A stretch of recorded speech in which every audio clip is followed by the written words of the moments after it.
Clara Bennett stood frozen in the shadow of the gilded penthouse, her fingers still on the service cart, as Adrien Vale emerged from a doorway she'd thought would never open.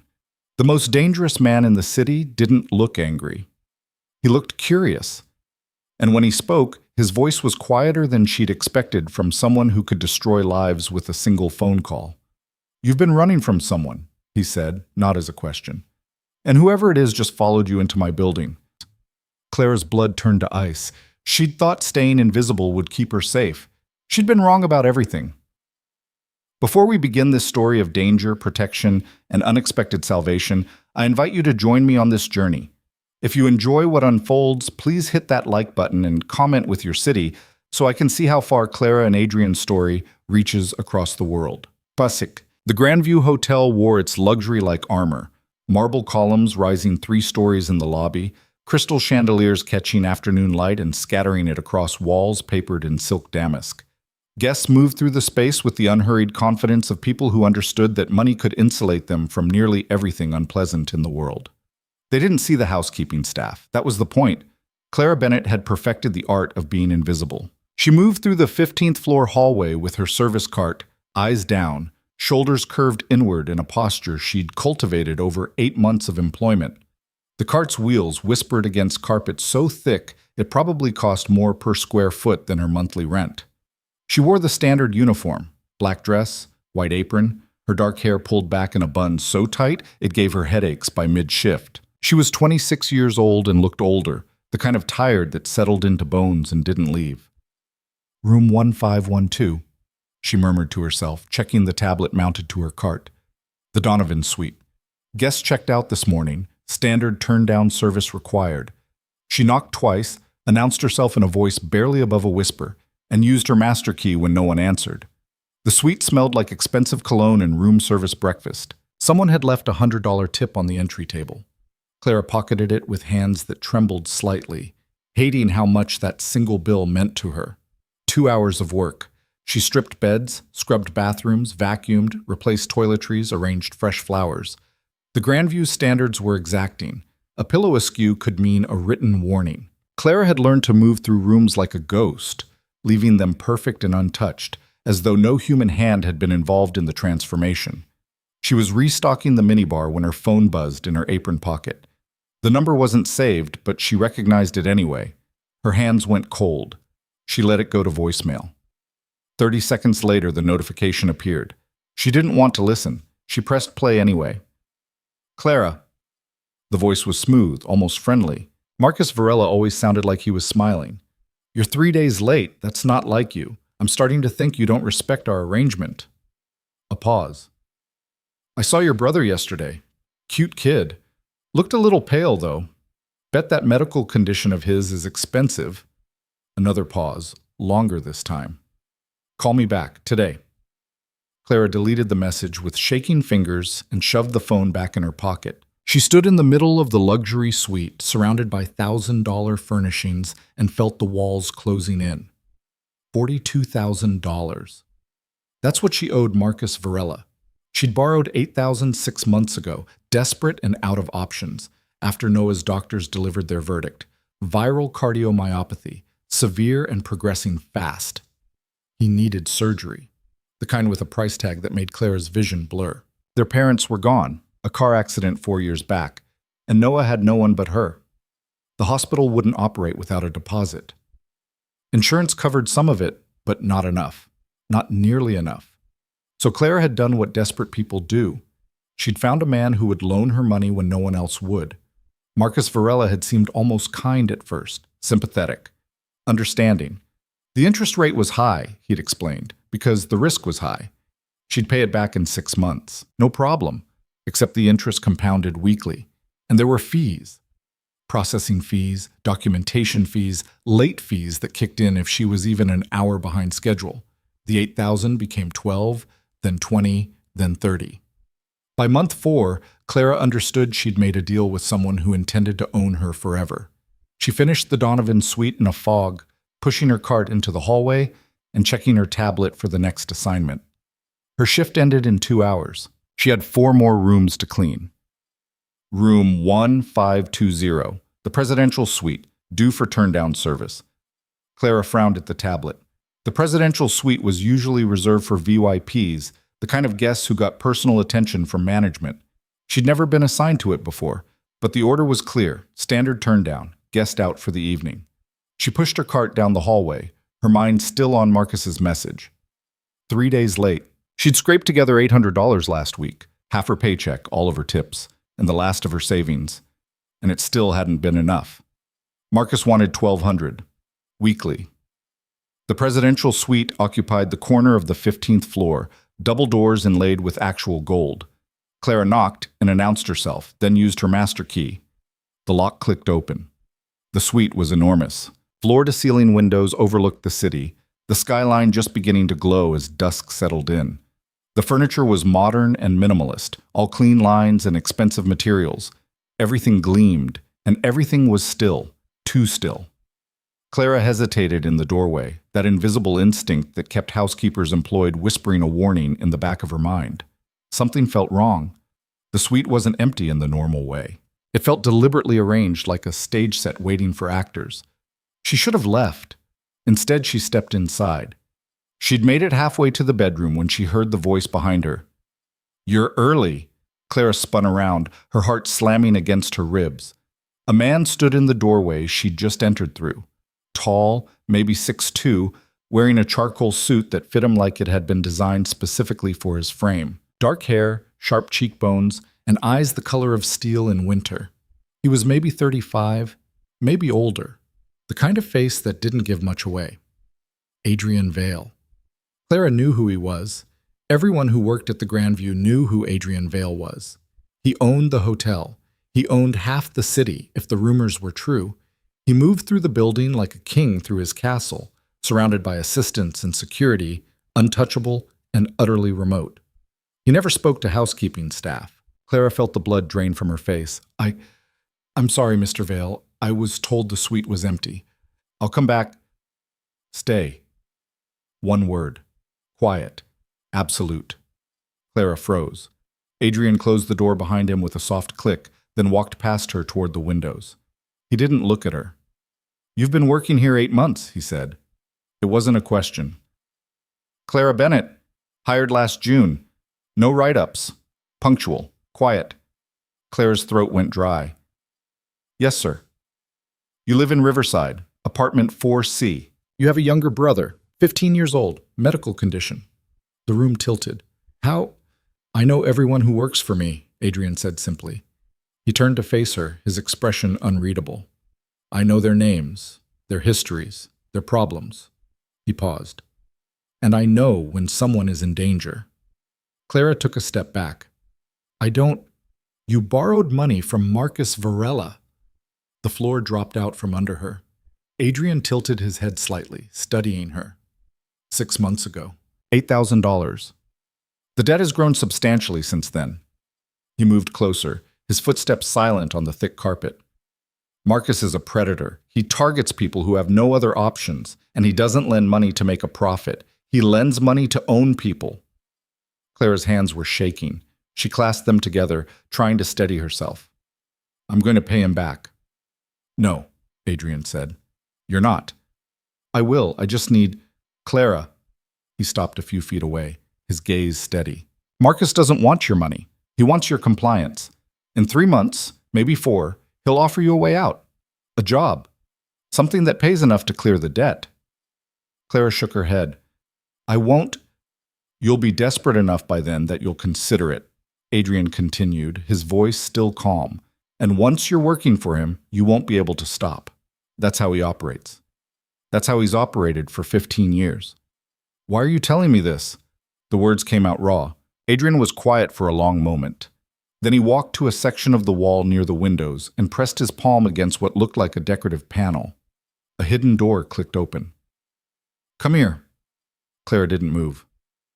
"I'm not going to hurt you," Adrien said, glancing back at her. "I'm going to show you something." Every instinct Clara had screamed at her to run. But Adrien Vale wasn't grabbing her. He wasn't threatening her. He was just standing there, waiting, with the patience of someone who knew she had nowhere else to go. She walked toward him on legs that felt like water. The hidden door led to a small room Clara had never known existed. It was dark, lit only by the glow of multiple monitors mounted on the walls. Security feeds, dozens of them. Hallways, lobbies, parking garages, service entrances. Adrien gestured to one of the screens. "Watch." Clara leaned closer. The feed showed the service entrance on the ground floor, the same entrance she used every day when she arrived for her shift. The timestamp read 2:47 p.m., about 3 hours ago. She watched herself enter the building, head down, shoulders hunched. And then, 15 seconds later, another figure appeared in the frame. Male, 30s, wearing a dark jacket and jeans. He paused at the entrance, watching Clara disappear into the building, then followed. Clara's stomach dropped. "His name is Kyle Brennan," Adrien said quietly. "He works for Marcus. He's been following you for 3 weeks." The monitor switched to another feed, the parking garage. Clara saw herself walking to her car 2 days ago, keys in hand. And there, half hidden behind a concrete pillar, was the same man. "He knows where you work, where you live, what time you leave, what route you take home." Adrien's voice was clinical, detached. "Marcus is building a file on you. When he's ready, he'll use it." Clara couldn't breathe. "Why are you showing me this?" Adrien turned to look at her, and for the first time something shifted in his expression. "Because you're not invisible," he said. "Not to me." Silence filled the small room. "I need to go," Clara whispered. "If you leave right now, Kyle will follow you to your car. He'll follow you home. And tomorrow Marcus will call again. The pressure will increase. The threats will get more specific." Adrien's gaze didn't waver. "Or you can stay, and we can discuss alternatives." "I can't," Clara's voice cracked. "I can't afford to make this worse." "It's already worse," Adrien said simply. "You just haven't realized it yet." Clara pressed her hands to her face, trying to think, trying to breathe. $42,000. Noah's surgery. Marcus's voice on the phone, smooth and smiling. "I saw your brother yesterday." "What do you want from me?" she asked finally. Adrien was quiet for a moment, then he said, "The truth." They sat in the main room of the presidential suite. Adrien poured her a glass of water from a crystal decanter and set it on the coffee table in front of her. Clara held it without drinking, her hands wrapped around the cold glass like an anchor. "Start from the beginning," Adrien said. So she did. She told him about Noah, about the diagnosis, about the doctors who'd explained in careful, sympathetic voices that without surgery, her brother had maybe 2 years. She told him about the insurance that covered 60%, but not the rest. About the hospital's refusal to schedule the procedure without a $20,000 deposit. She told him about the desperation that had driven her to search for alternative lenders, the kind who didn't ask questions. About finding Marcus Varella through a coworker's whispered recommendation. "He seemed legitimate," Clara said, her voice hollow. "He had an office, business cards. He talked about payment plans and reasonable terms." She laughed, a bitter sound. "I actually thought I was lucky to find him." Adrien listened without interrupting. "The first month was fine," Clara continued. "I paid on time. But then the fees started, and the interest compounded so fast I couldn't—" She stopped, swallowing hard. "I've paid him almost $15,000. The debt is still growing." "How much does he want per week now?" $1,200. Adrien's expression didn't change, but something cold flickered in his eyes. "You make what, $1,800 a month?" Clara nodded. "So you're giving him most of your income. What are you living on?" "Tips, side jobs when I can find them." She looked down at the glass in her hands. "I've been skipping meals. Noah doesn't know.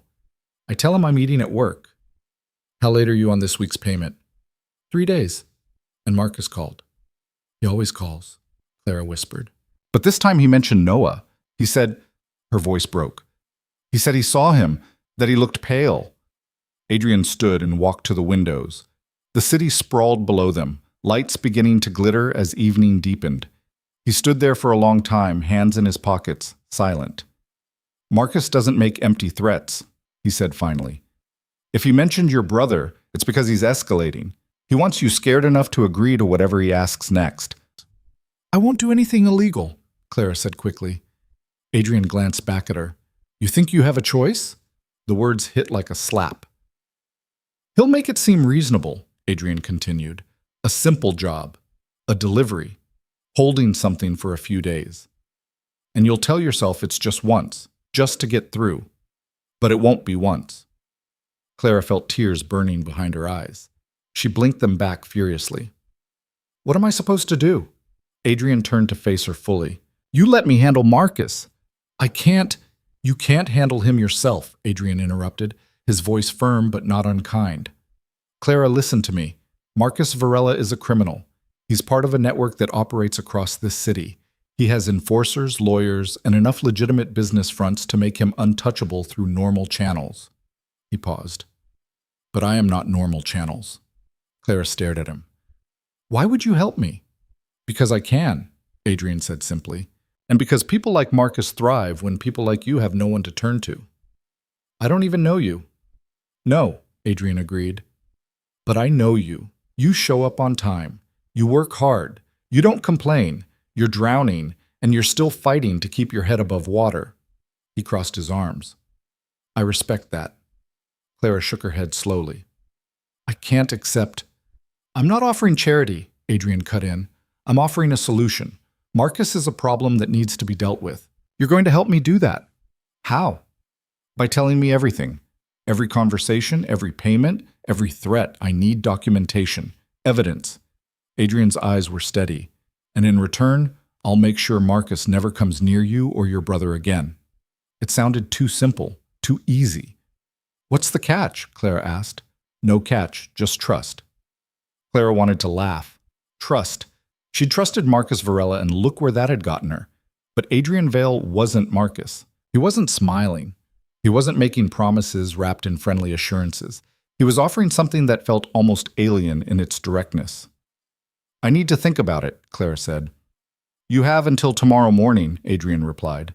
After that, Kyle will follow you home, Marcus will call again, and the window for intervention closes. He walked to the door and opened it.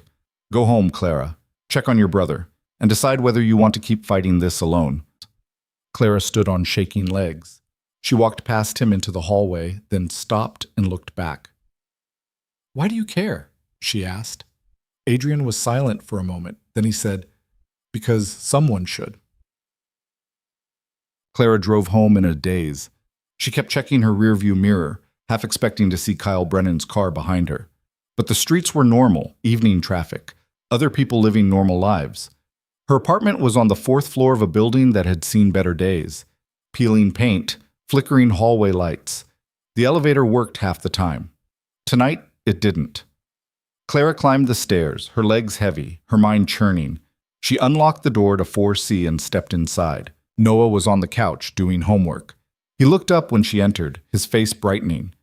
Hey, you're home early. Clara forced a smile. Slow day. He was thin, her brother. Too thin. His skin had the pale, translucent quality that came from spending too much time indoors, too much time sick. But his eyes were bright, and his smile was real. How are you feeling? Clara asked, dropping her bag and crossing to him. Good. Noah closed his textbook.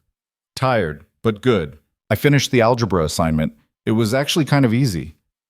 That's because you're smarter than your teacher, Clara said, ruffling his hair.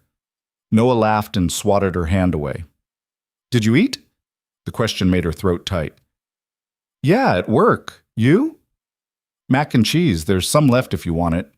Clara nodded, even though her stomach was knotted too tight to eat. She went to the kitchen and made a show of heating up a bowl, then sat at their tiny table and pushed the food around while Noah told her about his day. Normal, safe, familiar, and completely fragile. If Marcus wanted to, he could shatter this. He could send someone to their door. He could make one phone call, and everything Clara had fought to protect would crumble. Adrien's words echoed in her mind. People like Marcus thrive when people like you have no one to turn to. But did she have someone to turn to? Adrien Vale was a stranger. A powerful stranger, yes, but still someone she didn't know, didn't understand. The rumors about him were dark and contradictory.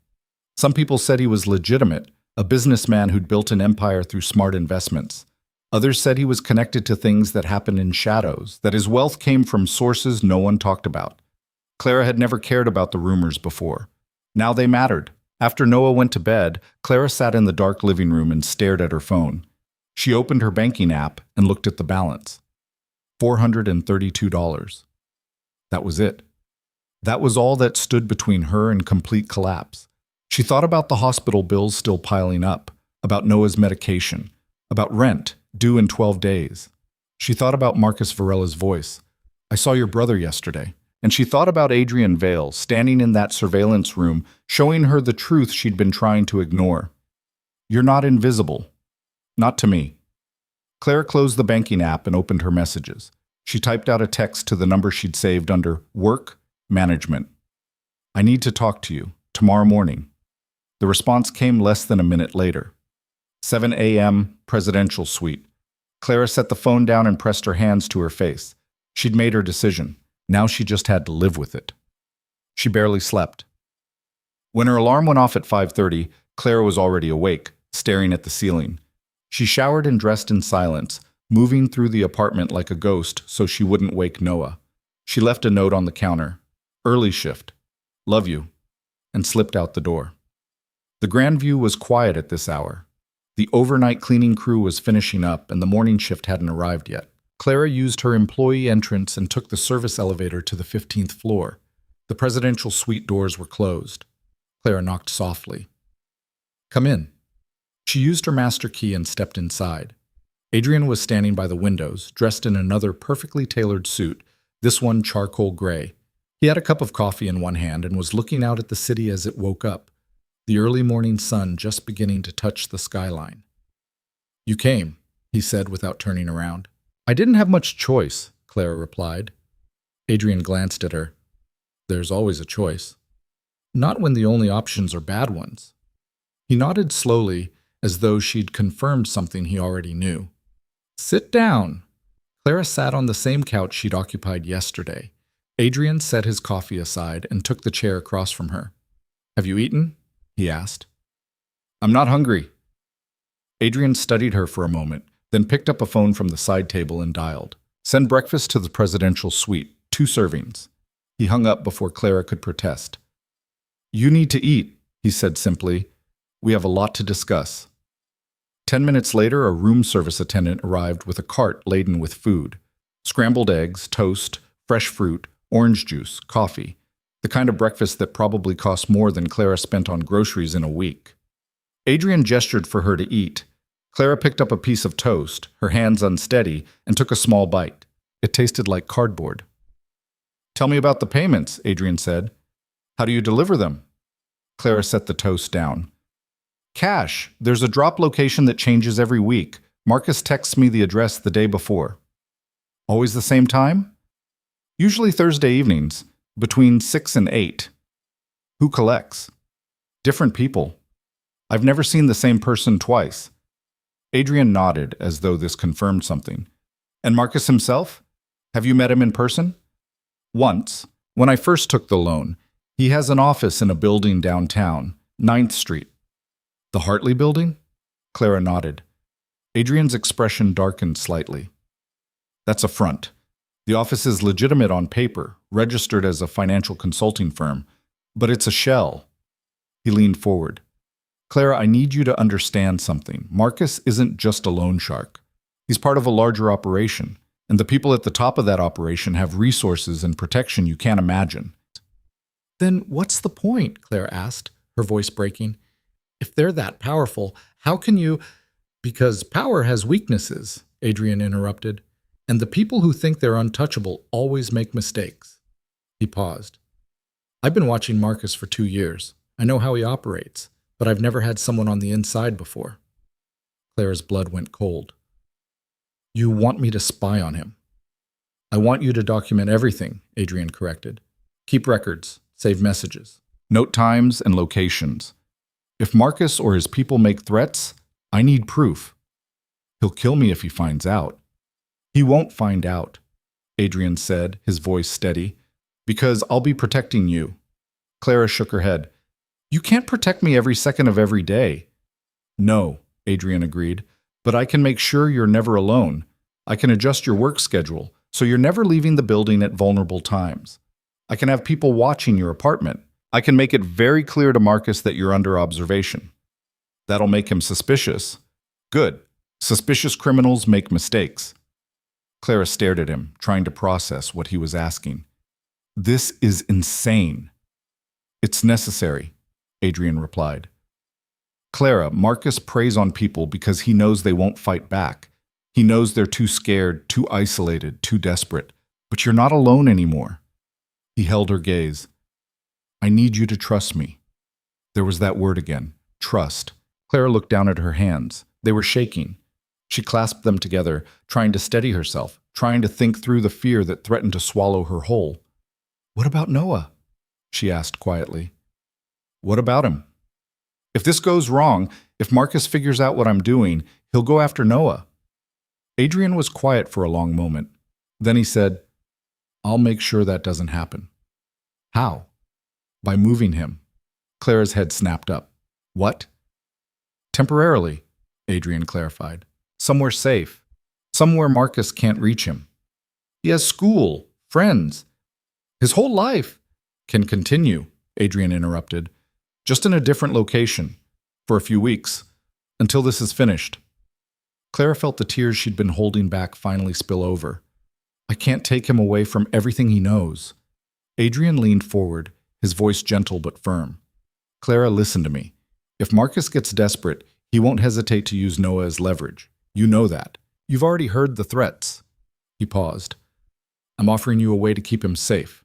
Don't refuse it out of pride. Clara wiped at her eyes furiously. She hated this. Hated feeling weak. Hated needing help. But Adrien was right. If Marcus wanted to hurt her, the fastest way was through Noah. Where would he go? She asked, her voice barely above a whisper. I have a property outside the city. Quiet. Secure.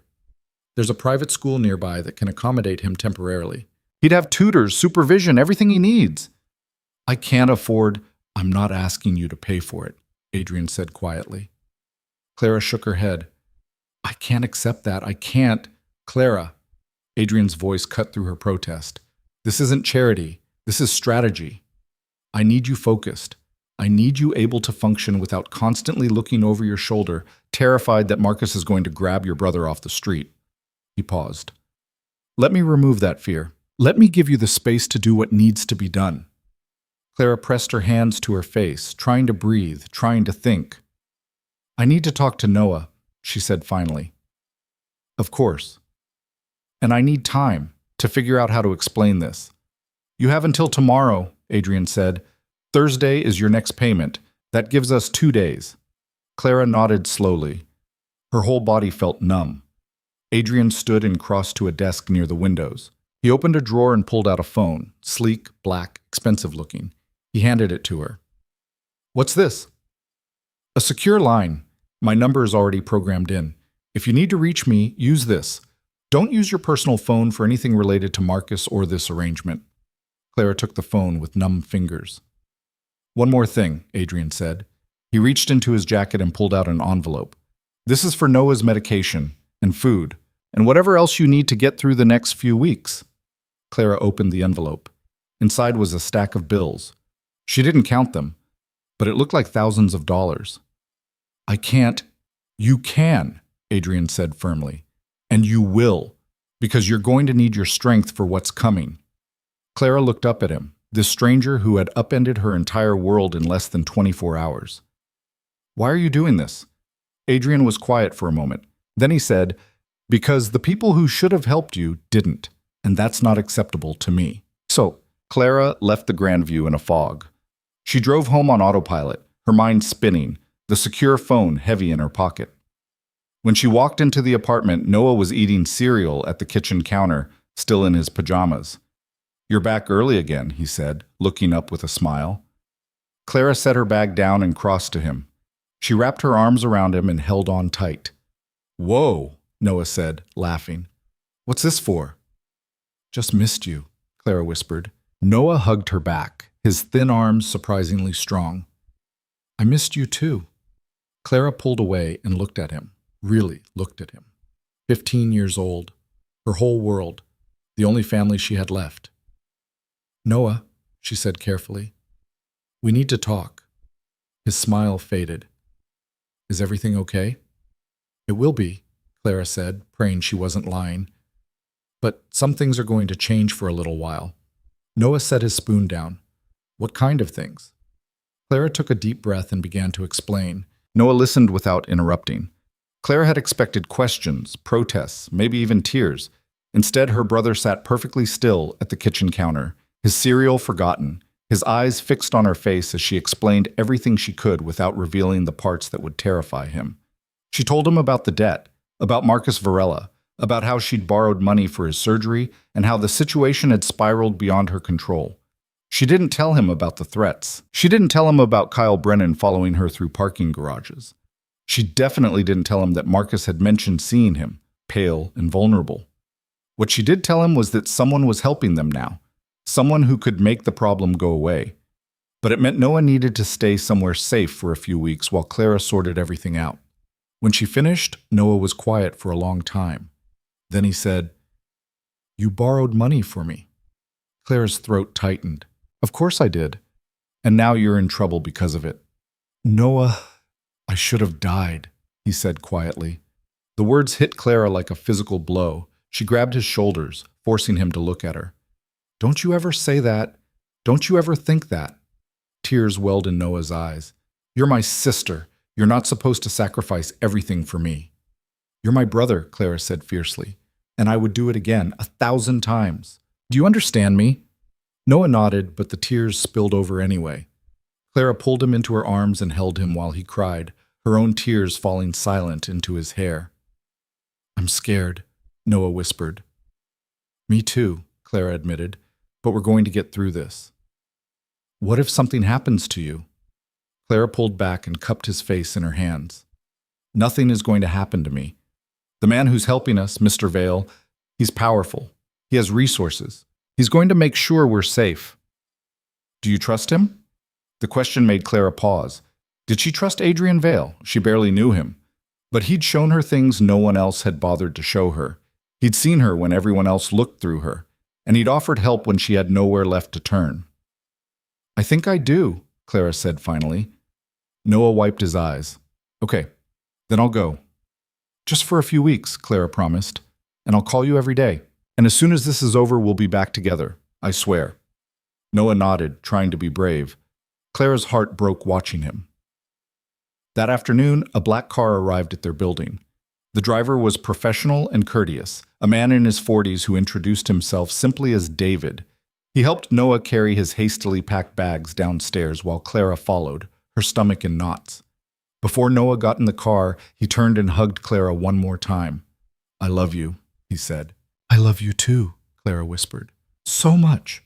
She watched the car pull away, watched it disappear around the corner, and then she went back upstairs and sat in the empty apartment and let herself fall apart. The secure phone Adrien had given her buzzed an hour later. Noah arrived safely. He settled in, "Call when you're ready." Clara stared at the message for a long time. Then she typed back, "Thank you." The response came immediately. "You don't have to thank me. Just be ready for Thursday." Thursday. Her next payment to Marcus. Except this time, she wouldn't be alone. Clara spent the next 2 days in a strange fog. She went to work, cleaned rooms, moved through the Grandview like she always had. But everything felt different now. She noticed things she'd never paid attention to before. Security cameras tucked into corners. The way Adrien's men moved through the building, always watching, always aware. She saw David twice, though he didn't acknowledge her. She understood. He was there, but he wasn't supposed to be visible. Adrien himself remained distant. She didn't see him at all on Tuesday or Wednesday. But she felt his presence, the way you feel the weight of a storm building on the horizon. Wednesday evening, the secure phone buzzed. Tomorrow. 6 p.m. Standard drop location? Clara checked her personal phone. Marcus had sent her the address that morning, just like he always did. A warehouse district on the east side near the old industrial port. She typed back, "Yes. Same time. I'll have people in position. You won't see them, but they'll be there. Do exactly what you normally do. Act natural. If Marcus contacts you directly or changes anything, let me know immediately." Clara's hands were shaking as she typed, "Okay, Clara." She waited. "You're not alone anymore." She read the message 3 times before setting the phone down. That night, Clara barely slept. She kept thinking about Noah, safe in some house she'd never seen, surrounded by strangers. She thought about Marcus, waiting for his money. And she thought about Adrien, orchestrating things she didn't fully understand from the shadows. When Thursday arrived, Clara called in sick to work. She couldn't focus on cleaning rooms, couldn't pretend everything was normal. Instead, she stayed in her apartment, pacing, checking the time every few minutes. At 4 o'clock, the secure phone rang. Clara answered on the second ring. "Hello?" "It's me."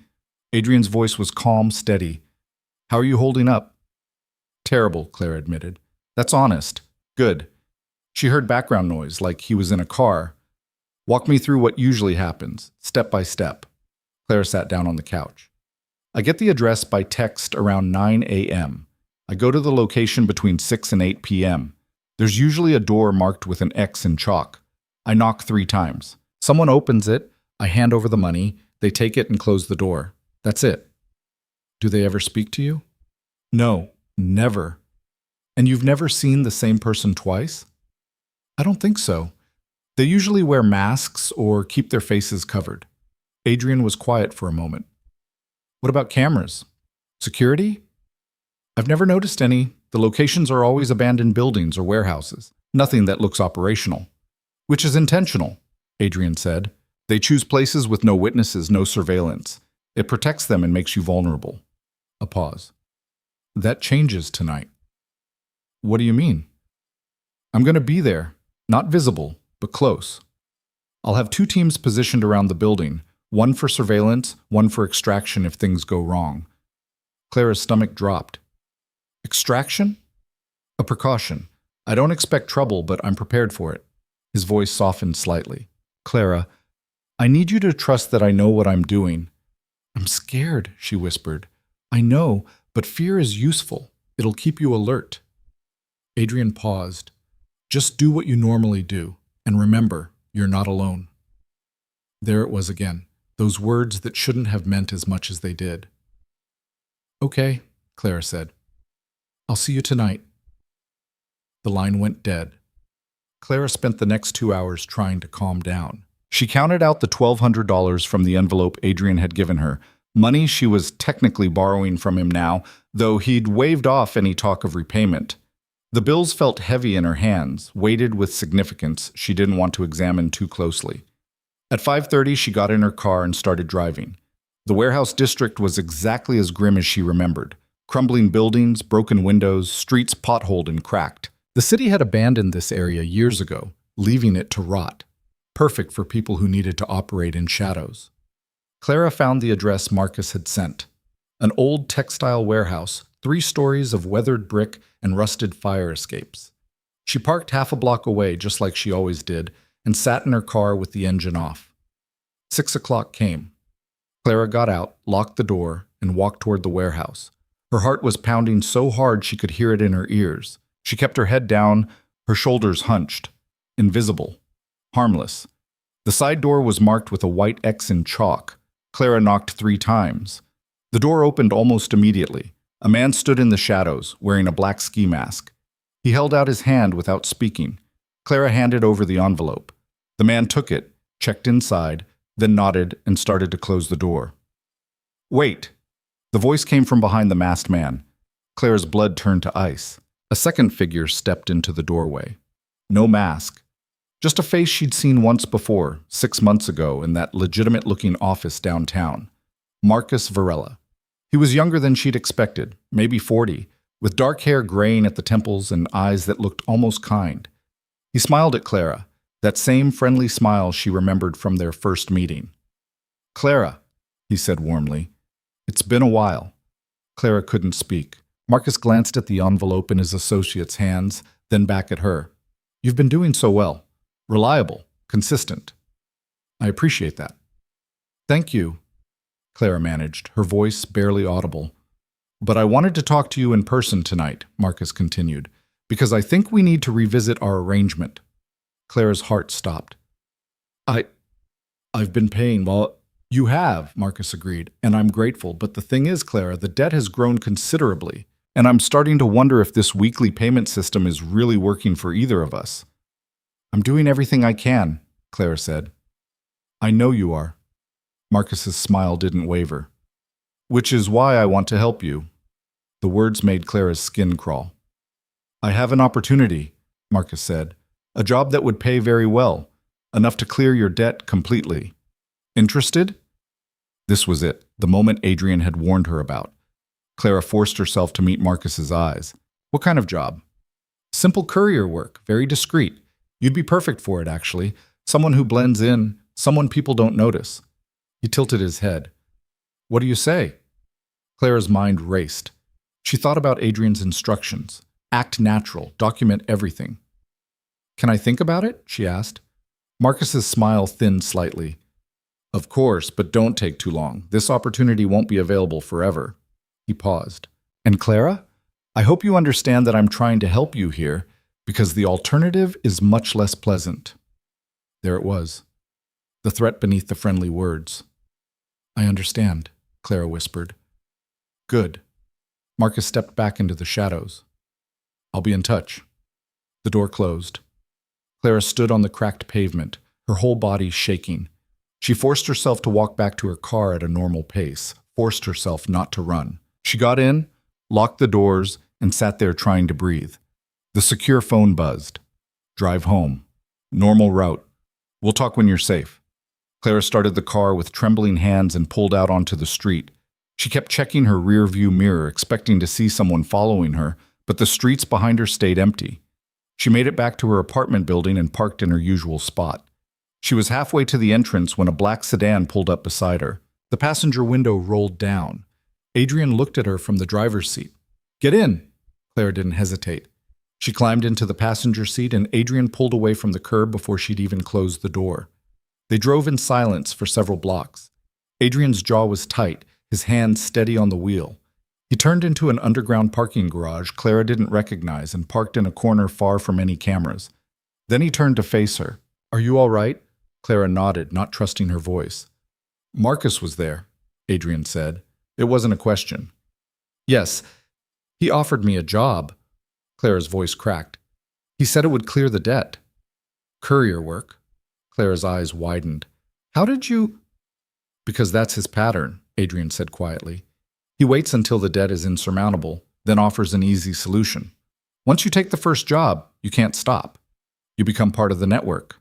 I didn't accept, Clara said quickly. I know. I heard everything. Clara stared at him. You were listening?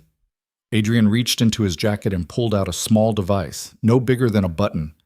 I had one of my people slip this into your coat pocket while you were walking to the warehouse. Audio surveillance. He set it on the console between them. Everything Marcus said was recorded. Is that legal? Probably not, Adrien admitted, but it's useful. Clara pressed her hands to her face. He threatened me. At the end. He said the alternative would be unpleasant. I know, Adrien said, and there was something cold in his voice now. Which means we need to move faster than I wanted. What do you mean? Adrien was quiet for a moment, his eyes distant. Then he said, Marcus doesn't operate alone. He reports to someone higher up the chain, someone with enough power and protection that Marcus has been untouchable for years. He turned to look at Clara. I've been trying to identify that person, and tonight Marcus made a mistake. What mistake? He mentioned the job too early, which means he's under pressure. Someone above him is pushing for results.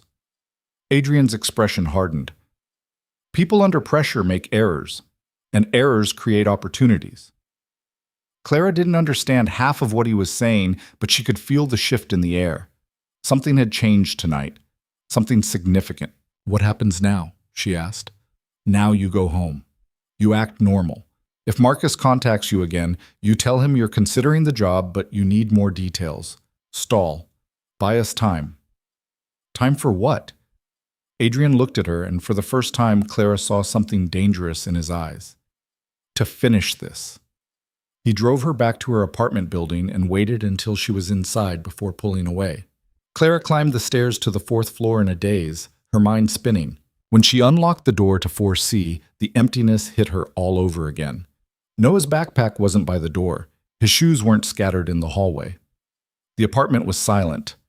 Clara sat on the couch and called the secure phone's only saved contact. Noah answered on the first ring. "Clara?" "Hey," she said, her voice breaking. "How are you?" "I'm okay. The place is nice, really nice, actually. There's a library and everything." He paused. "I miss you, though." "I miss you, too. So much. Is everything okay?" "With the thing you're doing?" Clara thought about Marcus's smile, about the threat hidden in his words, about Adrian's cold expression in the parking garage. "It's getting better," she said, praying it was true. They talked for another 20 minutes about nothing important. Noah told her about the tutors, the house, the meals that were apparently restaurant quality. Clara told him about work, about the weather, about how empty the apartment felt without him. When they finally hung up, Clara sat in the silence and let herself feel the weight of everything she was carrying. The secure phone buzzed. "Get some rest. You did well tonight." Clara stared at the message, then typed back, "When will this be over?" The response came quickly. "Soon, I promise." But Clara had learned not to trust promises. She'd trusted Marcus's promises once, and look where that had gotten her. Still, she wanted to believe Adrien. She wanted to believe that someone with power was actually on her side for once. She fell asleep on the couch, fully dressed, the secure phone clutched in her hand. The next morning, Clara went to work. She moved through her shift in a fog, cleaning rooms and restocking minibars on autopilot. Around noon, her supervisor called her into the office. "Clara, we're making some changes to your schedule," the woman said, not unkindly. "Starting Monday, you'll be working morning shifts only, 6 a.m. to 2 p.m. Clara blinked. "But I've always worked afternoons." "I know, but this comes from management. They want more coverage in the mornings." The supervisor handed her a new schedule. "Is that going to be a problem?" Clara looked at the paper. Morning shifts meant she'd be leaving the building in daylight when the streets were busy and populated. No more walking to her car in dark parking garages. Adrian's doing. "No," Clara said quietly. "That's fine." "Good. You're a hard worker, Clara. We appreciate you." Clara went back to her cart, her mind churning. Adrien was reshaping her life piece by piece, removing vulnerabilities, closing off points of access. It should have made her feel safer. Instead, it made her feel like a chess piece being moved across a board. That evening, Marcus called. Clara stared at her personal phone, watching it ring, her heart pounding. She let it go to voicemail. 2 minutes later, a text appeared. "We need to talk about the job. Call me." Clara picked up the secure phone and texted Adrien. "Marcus is contacting me." The response was immediate. "What did he say?" "He wants to talk about the job offer. Call him back. Act interested but cautious. Ask for details. Record everything if you can." Clara's hands were shaking as she opened the voice recorder on the secure phone, then called Marcus using her personal cell. He answered on the first ring. "Clara, thanks for calling back." "You said you wanted to talk," Clara said, trying to keep her voice steady. "I did. About the opportunity I mentioned." Marcus's tone was smooth, friendly. "Have you had time to think it over?" "A little, but I need to know more about what you're asking me to do." "Smart. I like that." Clara could hear the smile in his voice. "Here's the situation. I have clients who need certain items delivered, documents, packages, that sort of thing. Very discreet, very secure." "What kind of items?" "Does it matter?" Marcus asked lightly. "You'd be picking up from point A and delivering to point B." "Simple." "If it's so simple, why pay enough to clear my whole debt?" Marcus laughed. "Because discretion has value, Clara. And you're exactly the kind of person who can move through the city without attracting attention. That's worth something to me." Clara closed her eyes. "I don't know." "What don't you know?" Marcus's voice hardened slightly. "Clara, I'm offering you a way out, a chance to clear your debt and move on with your life.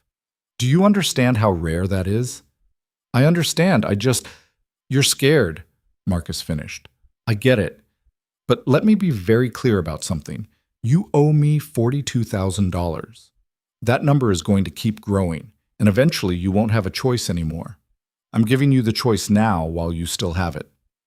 Clara's throat tightened. "Can I have a few more days to think about it?"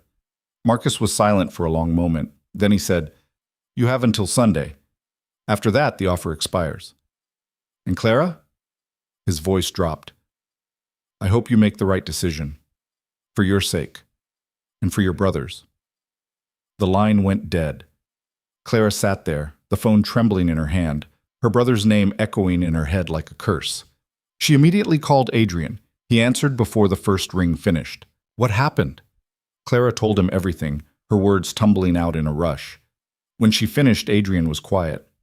"He mentioned Noah," Clara said, her voice breaking. "He knows where he is." "No, he doesn't," Adrien said firmly. "He's fishing, trying to scare you. If he actually knew where Noah was, he would have been more specific." "How can you be sure?" "Because I'm very good at hiding people," Adrien said quietly.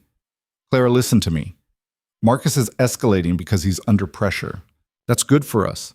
It means he's desperate. It doesn't feel good." "I know, but trust me." Adrien paused. "I'm coming to see you. Stay at your apartment. I'll be there in 20 minutes. "Okay," Clara whispered. Adrien arrived in 15. He knocked softly and Clara let him in. He looked different outside the context of the grand view, less formal somehow.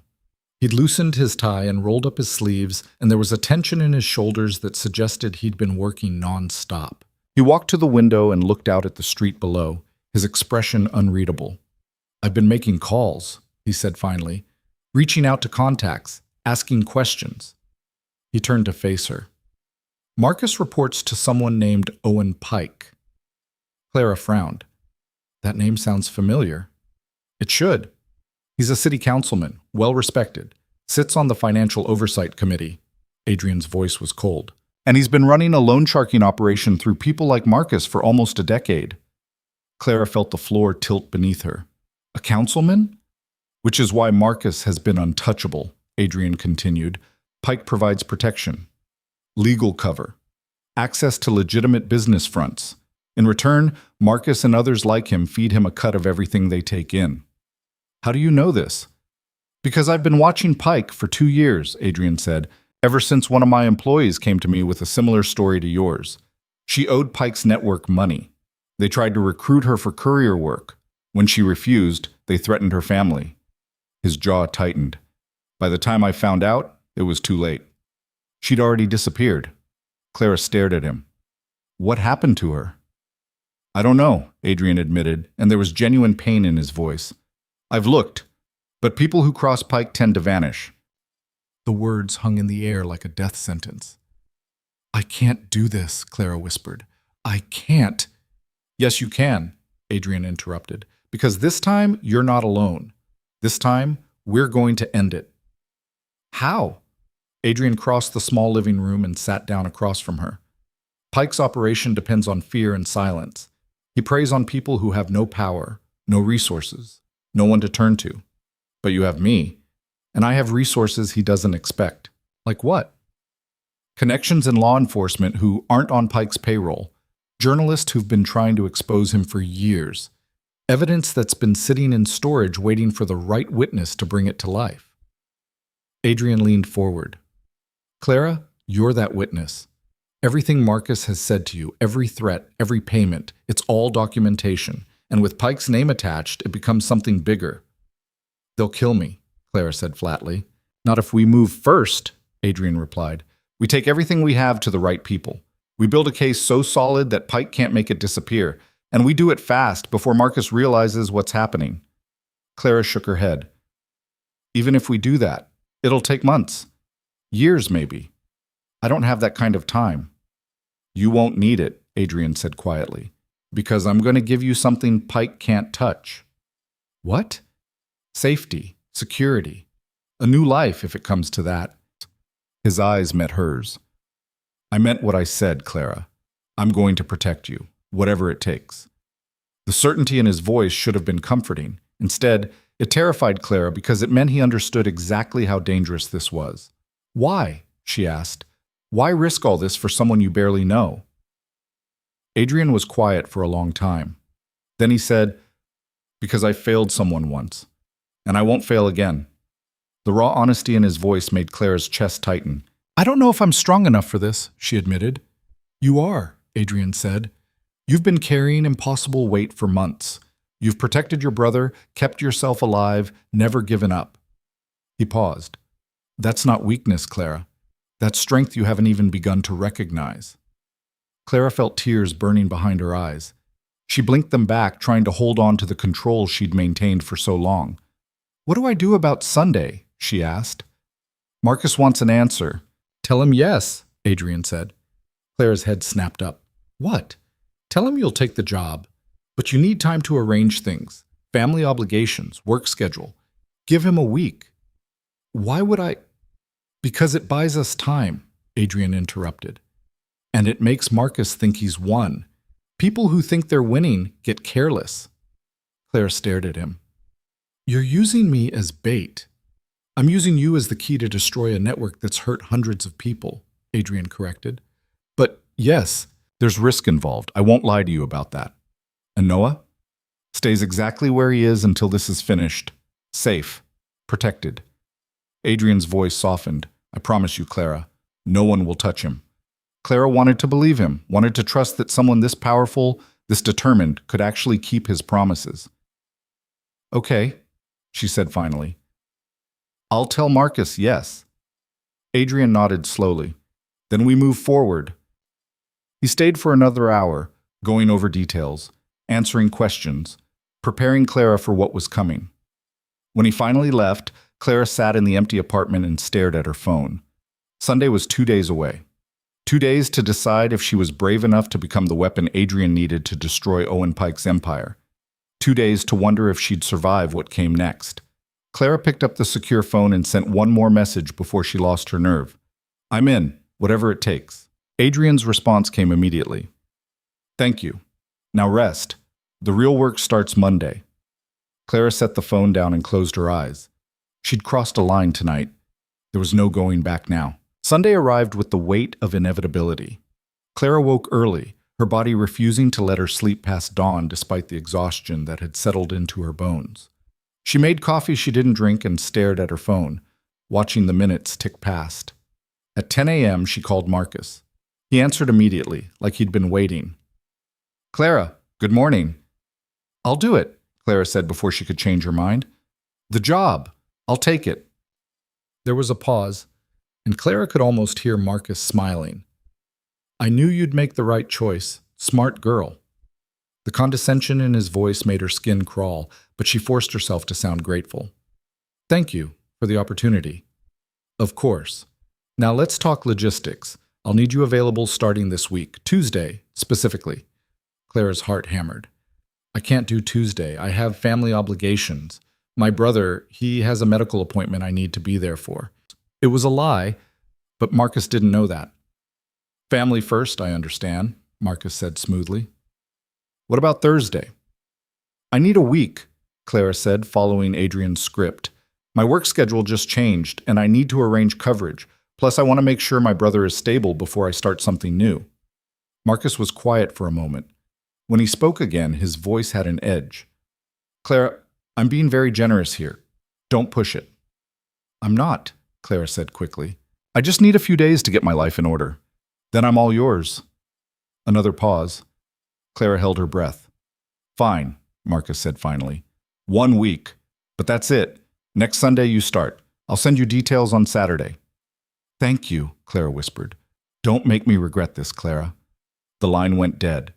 Clara set the phone down with shaking hands and immediately texted Adrien on the secure line. He called her back within seconds. How did it go? He agreed, Clara said. 1 week. He's sending details on Saturday. Good. That gives us 7 days.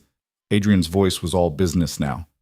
I need you to come to the Grandview tomorrow morning, 7 a.m. Presidential Suite. We have work to do. What kind of work? Building a case, Adrien said, and making sure you're ready for what comes next. Clara arrived at the Grandview the next morning with her stomach in knots. She took the service elevator to the 15th floor and knocked on the presidential suite doors at exactly 7 a.m. Adrien opened them himself. He'd already been awake for hours, Clara could tell. There was coffee on the table and a laptop open, screens full of documents she couldn't read from the doorway. Come in, he said, stepping aside. The suite had been transformed. One entire wall was covered in papers, photographs, printouts connected by lines of string like something from a crime drama. Clara saw Marcus's face among the images, and another man she recognized from campaign posters around the city. Owen Pike, clean-cut, handsome, smiling in that way politicians did. He looked trustworthy, safe. "He doesn't look like a criminal," Clara said quietly. "They never do," Adrien replied. He gestured to the display. Owen Pike, 48 years old, city councilman for 6 years. Before that, corporate lawyer. Married, 2 kids. Lives in Ashford Heights. Net worth on paper is about $3 million. He paused. Actual net worth is probably closer to $20 million. All of it built on the backs of people like you. Clara studied the wall. There were other faces she didn't recognize, names, dates, financial records. "How long have you been working on this?" she asked. 2 years, Adrien said. "Ever since my employee disappeared. I've been collecting evidence, building connections, trying to find a way to bring Pike down." He looked at Clara. "You're the missing piece." "What do you mean?" Adrien crossed to the laptop and pulled up a document. Pike's operation is brilliant in its simplicity. He uses loan sharks like Marcus to target vulnerable people. The debt grows until it's insurmountable. Then they offer a way out. Courier work, usually. Small jobs at first. Delivering packages, picking up envelopes. Nothing that seems obviously criminal. "But it is," Clara said. "It is," Adrien confirmed. "The packages contain everything from cash to drugs to blackmail material. The couriers become unwitting accomplices, and once they've made even one delivery, Pike owns them. They can't go to the police without implicating themselves." Clara felt sick. "So everyone who takes the job is trapped." "Exactly. And if anyone tries to get out or threatens to talk, they disappear." Pike has people in law enforcement, judges, prosecutors. He's built a web of protection that's almost impossible to penetrate. "Almost?" Adrien's expression hardened. "There's always a weak point. Pike's is his arrogance. He's been operating so long without consequences that he's gotten sloppy. He trusts the wrong people, keeps records he shouldn't, and he underestimates the people he victimizes." He pulled up another document, this one full of financial transactions. "I've been tracking money flows for months. Shell companies, offshore accounts, laundered funds. It all connects back to Pike eventually, but I need witness testimony to make the connection explicit. Someone who can testify that Marcus works for Pike, that the operation is coordinated, not just individual criminals acting independently." Clara's mouth went dry. "You want me to testify against Owen Pike?" "Yes. He'll kill me." "Not if we do this right," Adrien said. "Clara, I have contacts in the FBI. Agents who've been trying to build a RICO case against Pike for years. They have evidence, but they need a witness who can connect the dots, someone who's been inside the operation." "I'm not inside it," Clara protested. "I haven't even made a delivery yet." "You will," Adrien said. "You'll make one delivery, under controlled circumstances, with FBI surveillance. You'll document everything, and then you'll testify about what you saw, what Marcus told you, and how it all connects to Pike." Clara shook her head. "This is insane." "It's the only way," Adrien said quietly. "Clara, Pike has destroyed hundreds of lives, maybe thousands. He's still doing it. Every day someone else falls into his trap. Someone else loses everything." He moved closer. "You have a chance to stop him, to make sure no one else goes through what you've been through." "At what cost?" Clara's voice broke. "Adrien, I have a brother. If something happens to me—" "Nothing is going to happen to you," Adrien interrupted. "I'll make sure of it. The FBI will make sure of it.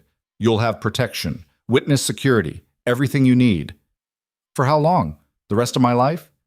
Adrien was quiet for a moment. Then he said, "If necessary, yes." The words landed like a death sentence. Clara turned away, staring at the wall of evidence, all those connected faces and crimes. She thought about Noah, safe in some house she'd never seen. She thought about the life they'd built together, fragile and hard-won. She thought about all the other people who'd stood where she was standing and made the wrong choice. "What if I say no?" she asked quietly. "Then you make your delivery for Marcus, and you become part of Pike's network," Adrien said. His voice was gentle but unflinching. "And eventually you'll either end up in prison or you'll disappear like everyone else who tried to get out." Clara closed her eyes. "That's not much of a choice."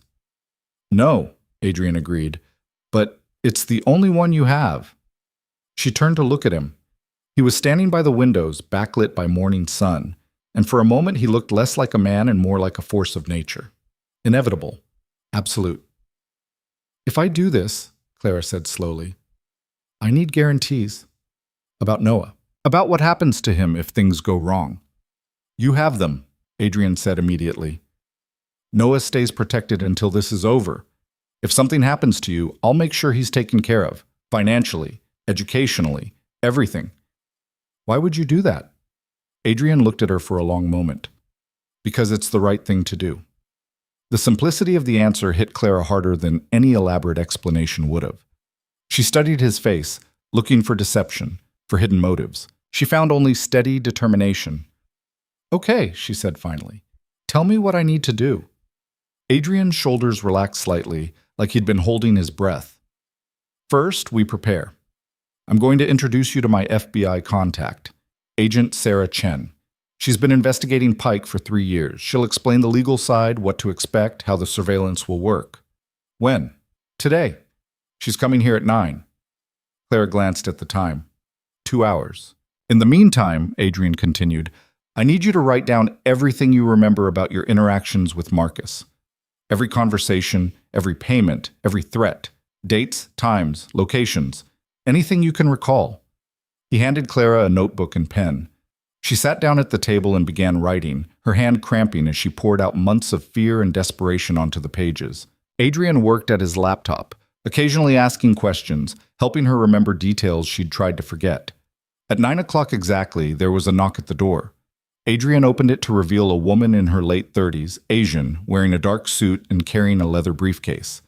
Her eyes were sharp and intelligent, taking in the room with the practiced assessment of someone who saw threats everywhere. Agent Chen, Adrien said, thank you for coming. Mr. Vale. She stepped inside and her gaze landed on Clara. You must be Clara Bennett. Clara stood awkwardly. Yes. Agent Chen crossed the room and extended her hand. I've been looking forward to meeting you. Adrien's told me a lot about your situation. Her handshake was firm, professional. Clara felt like she was being evaluated, weighed, measured for her usefulness. Please, sit, Agent Chen said, gesturing to the couch. She settled into a chair across from Clara and opened her briefcase. I'm going to be direct with you, Ms. Bennett. What you're considering doing is dangerous. I need you to understand that before we go any further. I understand, Clara said quietly. Do you? Agent Chen pulled out a folder and set it on the table. Owen Pike has been operating a criminal enterprise for over a decade. In that time, 7 people who've cooperated with law enforcement or threatened to expose him have vanished. Not arrested, not charged. Vanished. She opened the folder, revealing photographs. These are the ones we know about. There are probably more. Clara looked at the faces staring back at her. Young, old, men and women, all of them gone. Pike doesn't leave loose ends, Agent Chen continued. He has resources, connections, and absolutely no conscience. If he perceives you as a threat, he will try to eliminate that threat. That's why she'll have protection, Adrien said. Protection isn't perfect, Agent Chen replied. Ms. Bennett, I've been doing this for 15 years. I've seen protected witnesses killed despite our best efforts. I need you to understand what you're risking. Clara's throat was tight. I understand. Do you have family, people you care about? A brother, he's 15. Agent Chen made a note. He'll need protection too. Anyone close to you becomes a potential target. He's already somewhere safe, Adrien said. Agent Chen glanced at him. You're doing? Yes. She nodded slowly. Good. That's a start. She turned back to Clara. Here's how this works. You'll make a delivery for Marcus Varella.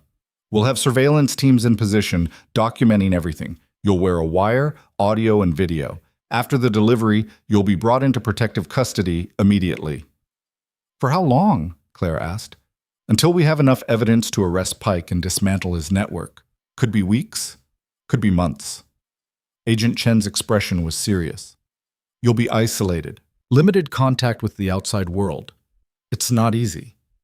Clara thought about Noah, about not seeing him for months. What happens after the arrests? She asked. You testify. Grand jury first, then trial, if it goes that far. Your testimony, combined with the surveillance evidence and the financial records Mr. Vale has been gathering, should be enough to convict Pike and his associates. And then? Then you go into witness protection if necessary. New identity, new location. Or if we can guarantee your safety, you resume your normal life. Agent Chen paused. But I'll be honest with you, Ms. Bennett. People who testify against someone like Pike rarely feel safe again. The words settled over Clara like a shroud. Why are you telling me this? She asked. Why not just pretend it'll all be fine? Agent Chen's expression softened slightly. Because you deserve the truth. You're not a pawn. You're a person making an incredibly difficult choice. And I believe people make better choices when they understand the full consequences. Clara appreciated that more than she could express. I need to think about it, she said. Of course. Agent Chen closed the folder. But I need an answer by Wednesday. That gives us enough time to set up surveillance for your delivery on Sunday. She stood, and Clara stood with her. Ms. Bennett, Agent Chen said, for what it's worth, I think you're brave. Just coming here today, listening to this. A lot of people in your situation would have walked away already. I'm not sure bravery is the right word, Clara said quietly. I think it's just not having any other choice. Agent Chen smiled faintly. That's when the real courage shows. When the choice is impossible, and you make it anyway. After Agent Chen left, Clara sat in silence. Adrien gave her space, working at his laptop, letting her process everything she'd just heard. Finally, Clara said, She thinks I'm going to die. No, Adrien said. She thinks you might die. There's a difference. Not much of one. Adrien closed his laptop and came to sit across from her. Clara, I'm not going to lie to you. This is dangerous. Pike is dangerous. But Agent Chen has to prepare you for the worst-case scenario. That's her job. What do you think will happen? I think we're going to win, Adrien said simply, because we're smarter, more prepared, and more determined than Pike expects. He's been operating without real opposition for so long that he won't see us coming until it's too late. Clara wanted to believe him. How can you be so sure? Because I've spent 2 years planning this, Adrien said. I've anticipated every move, every countermove. I've built redundancies and fail-safes, and most importantly, I have something Pike doesn't. What? People who are willing to fight him because it's the right thing to do, not because they're being paid. Adrien's gaze was steady. That makes all the difference. Clara looked at this man who'd inserted himself into her life like a force of nature, reshaping everything, asking her to risk everything. She barely knew him. But somehow, sitting across from him in the morning light, she felt something she hadn't felt in months. Hope. I need to talk to Noah, she said finally. Adrien nodded. Of course. Clara used the secure phone to call. Noah answered on the second ring, his voice bright. Hey, I was just thinking about you. Yeah? Clara tried to keep her voice light. Good thoughts, I hope. Always. How's everything going? Clara glanced at Adrien, at the wall of evidence, at the folder Agent Chen had left behind.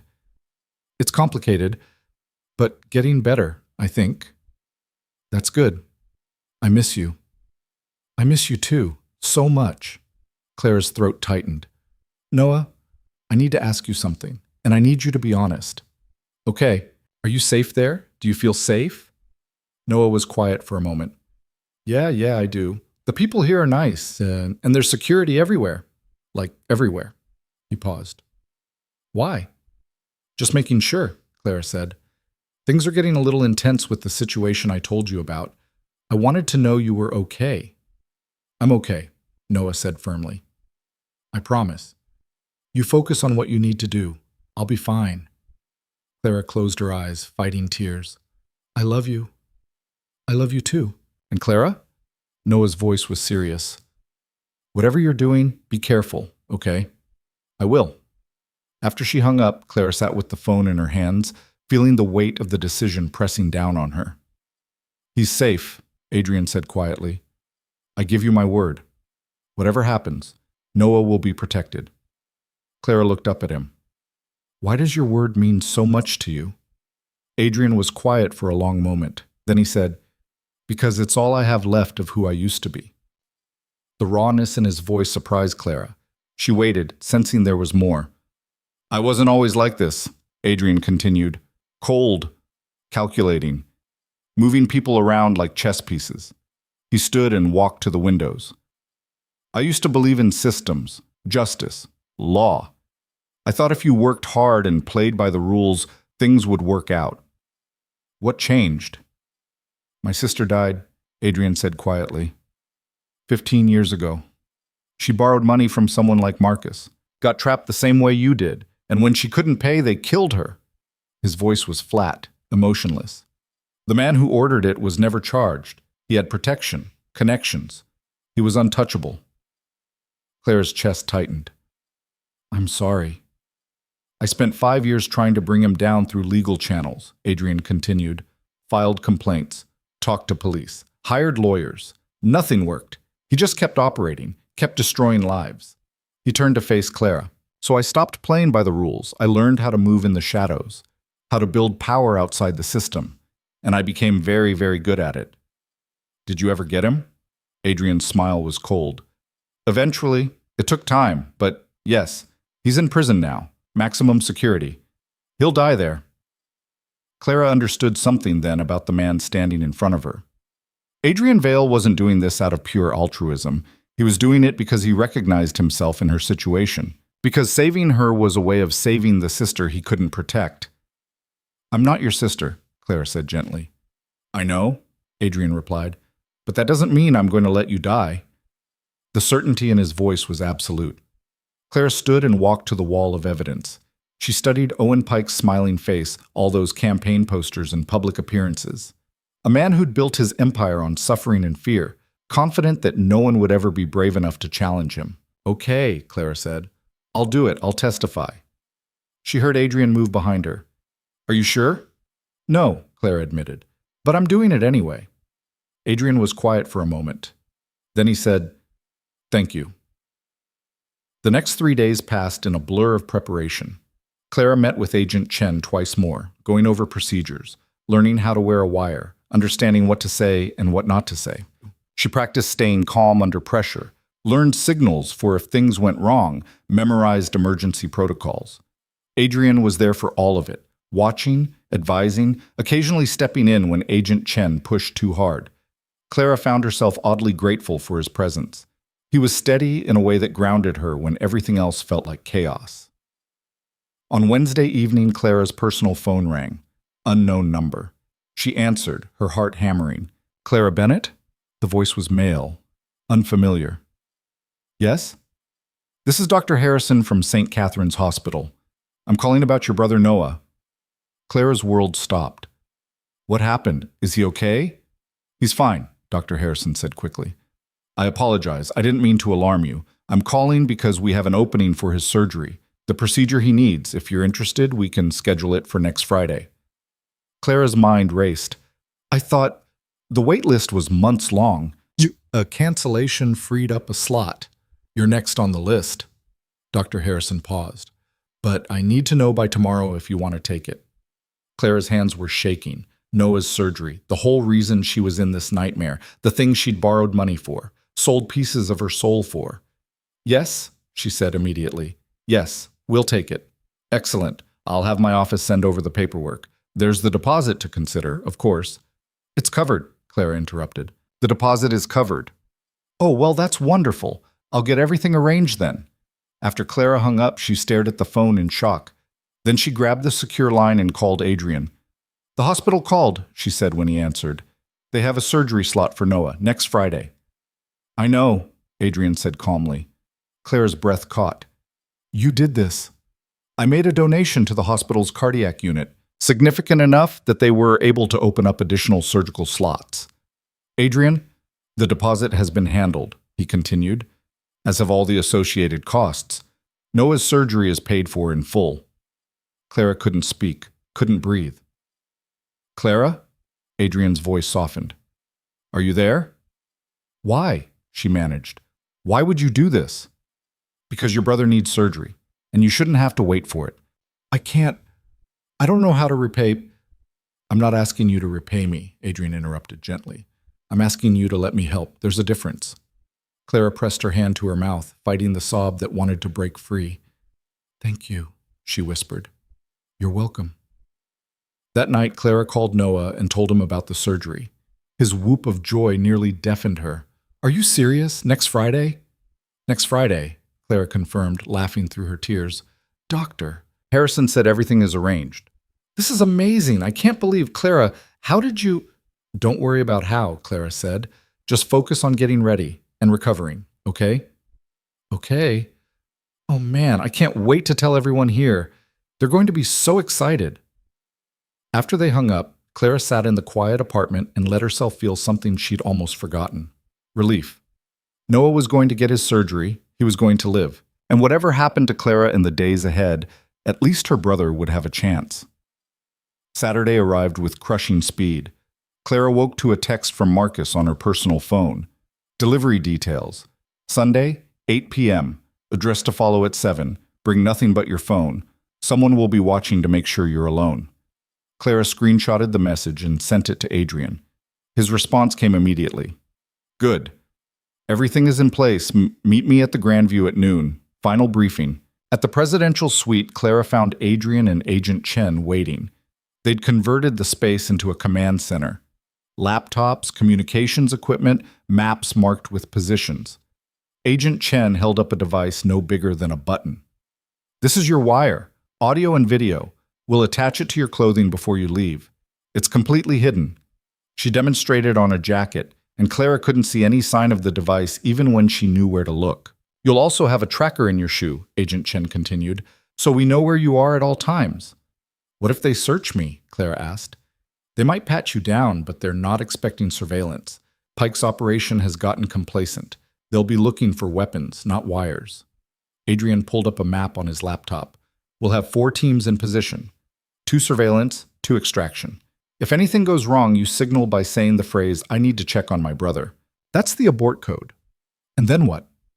"Then we extract you immediately," Agent Chen said. "But Clara, understand this.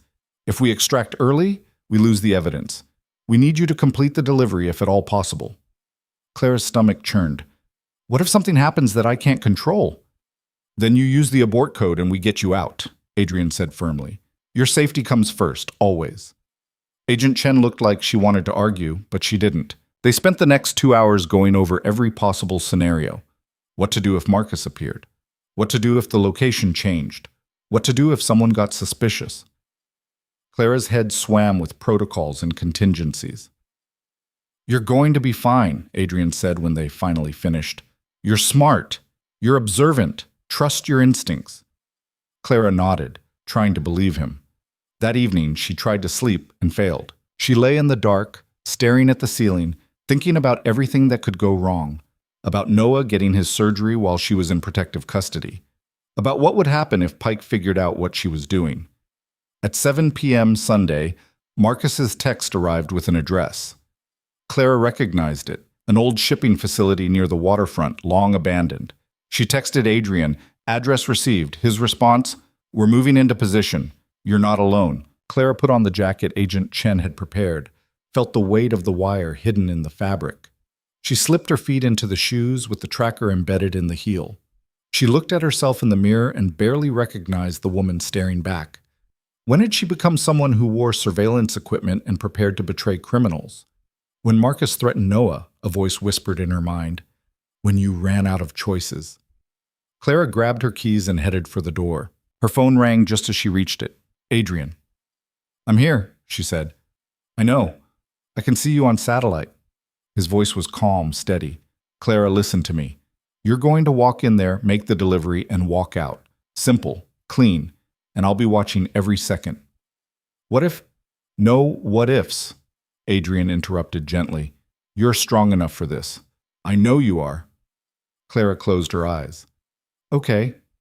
I'll see you on the other side." The drive to the waterfront felt like it took both seconds and hours. Clara parked where Marcus had instructed, in a lot behind the shipping facility. The area was deserted, just rusted metal and cracked concrete and the smell of salt water.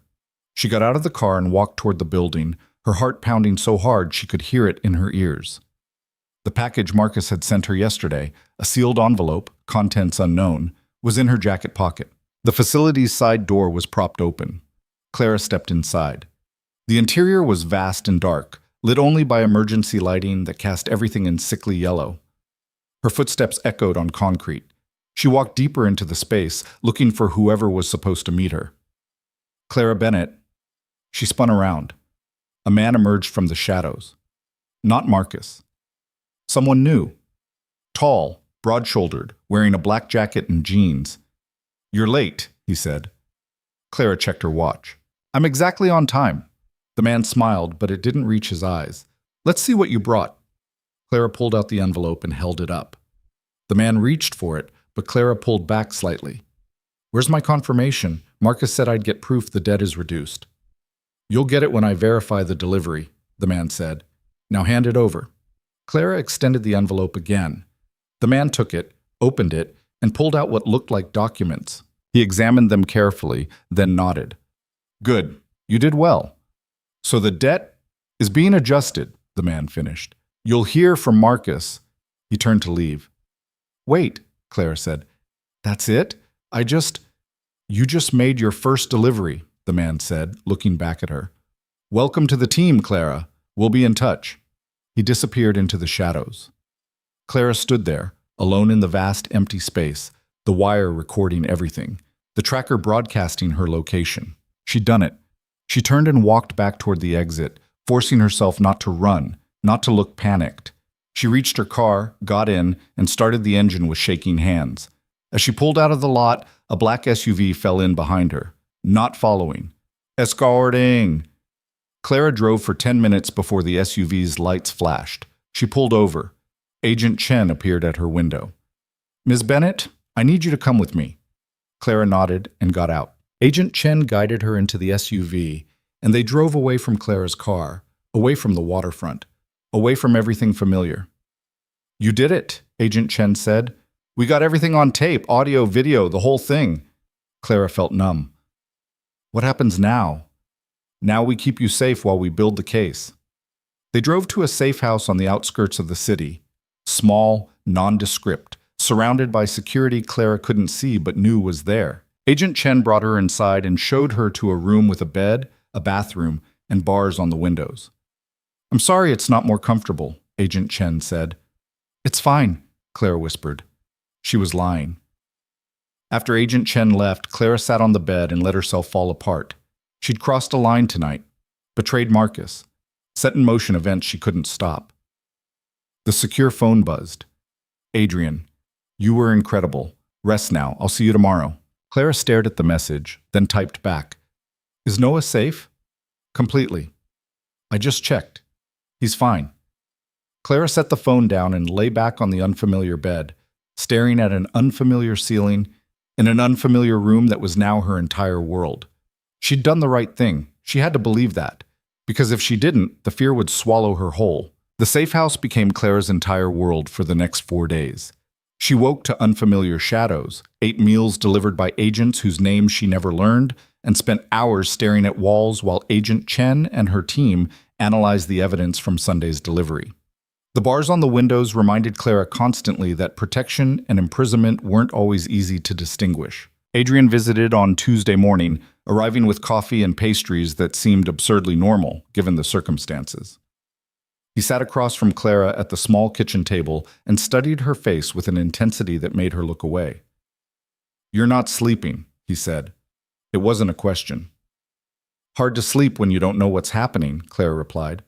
She wrapped her hands around the coffee cup, grateful for the warmth. "Agent Chen keeps saying they're making progress, but she won't tell me what that means." "It means they're connecting the documents you delivered to Pike's financial network," Adrien said. "The envelope contained transfer authorizations for offshore accounts. With the surveillance footage of you receiving them from Marcus's courier, they can prove the chain of custody." He paused. "It's good evidence, Clara. Better than they hoped." Clara should have felt relieved. Instead, she felt hollow. "When can I see Noah?" "Friday, after his surgery." Adrian's expression softened. "I've arranged for you to be there when he wakes up." Agent Chen wasn't happy about it, but she agreed. "You keep doing things for me," Clara said quietly. "For us.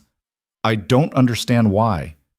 Adrien was silent for a long moment, his gaze distant. I told you about my sister. What I didn't tell you was that she had a daughter, my niece. She was 8 years old when her mother died. He looked at Clara. The man who killed my sister made it look like suicide. The police believed it. Social services believed it. And my niece ended up in foster care while I fought for custody. Clara's chest tightened. Did you get her?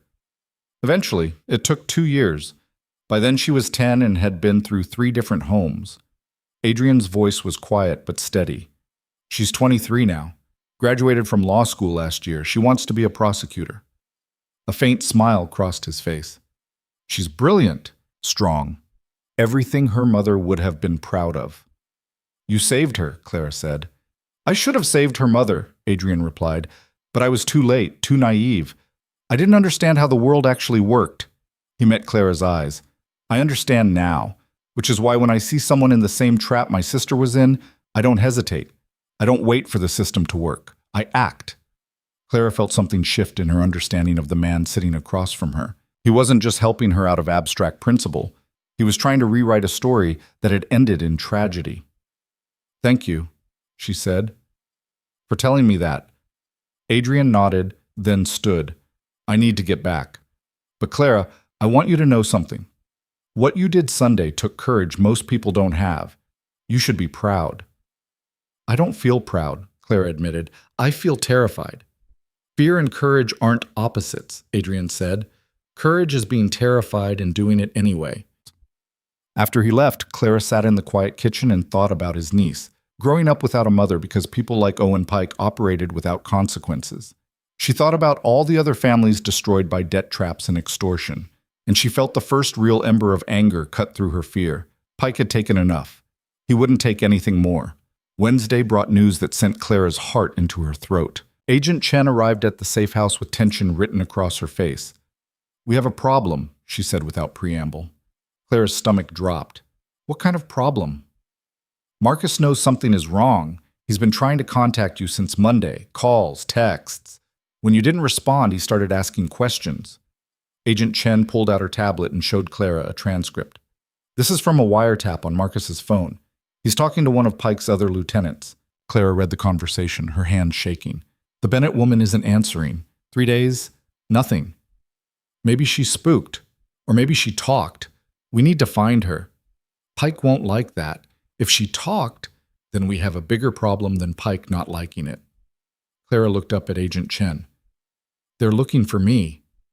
They're looking, Agent Chen confirmed, but they don't know where you are, and they won't find you. This safe house is secure. What about Noah? Still protected. Adrien's security is excellent. They won't find him either. Agent Chen set the tablet down. But this accelerates our timeline. We need to move on Pike now, before Marcus gets desperate enough to do something drastic. Like what? Agent Chen's expression was grim. Like grabbing someone you care about and using them as leverage to bring you out of hiding. Clara felt ice flood through her veins. He doesn't know where Noah is. No, but he knows where you worked, where you lived. He has your phone number, your car registration, your whole life documented. Agent Chen leaned forward. Clara, I need you to give me names. Anyone Marcus might target to get to you. Friends, coworkers, neighbors. Clara's mind raced. She didn't have many close connections. That had been part of staying invisible. But there were people who knew her, people who'd been kind. There's Mrs. Chen in apartment 4B, Clara said. She used to watch Noah sometimes. And my supervisor at the Grandview, Patricia. She gave me extra shifts when I needed them. Agent Chen made notes. Anyone else? Clara shook her head. I kept to myself mostly. That might save them, Agent Chen said. Marcus is looking for pressure points. The fewer you have, the harder it is for him to find leverage. It was a depressing thought. Seeing Clara's isolation, the thing that had made her feel so alone for months, might be the only thing protecting the few people who'd shown her kindness. Agent Chen stood. I'm putting protective surveillance on the people you mentioned, just in case, and I'm pushing to arrest Marcus within the next 48 hours. What about Pike? We're building the warrant now. If everything goes right, we'll move on both of them simultaneously. Agent Chen paused at the door. Clara, I know this is hard, But you're doing the right thing. Try to remember that. After she left, Clara paced the small living room, energy and fear coiled tight in her chest. She grabbed the secure phone and called Adrien. "They're looking for me," she said when he answered. "Marcus is looking." "I know. Agent Chen briefed me." Adrien's voice was calm. "They won't find you." "They might go after Noah." "Clara," Adrien's voice cut through her panic. "Listen to me. I have 8 men watching the property where Noah is staying. Former military, all of them. The perimeter is secure.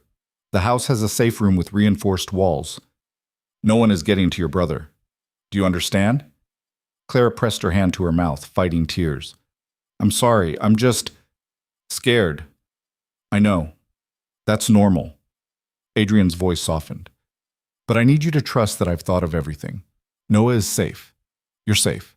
And in 2 days, this will be over." "How can you know that?" "Because I've been planning for this moment for 2 years," Adrien said, "and I don't plan to fail." The certainty in his voice steadied Clara more than any promise could have. "Friday is Noah's surgery," she said quietly. "I know. I'll make sure you're there." "Even if it's not safe?" "I'll make it safe," Adrien said simply. Thursday crawled by in agonizing slowness. Clara tried to read, tried to watch television, tried to do anything to occupy her mind. Nothing worked. She kept thinking about Marcus searching for her, about the machinery of justice moving too slowly, about all the ways this could still go catastrophically wrong. At 6 p.m., her personal phone rang. Clara stared at it, recognizing the number. Marcus. She grabbed the secure phone and called Agent Chen. "Marcus is calling me." "Don't answer," Agent Chen said immediately. "Let it go to voicemail. We're monitoring his phone.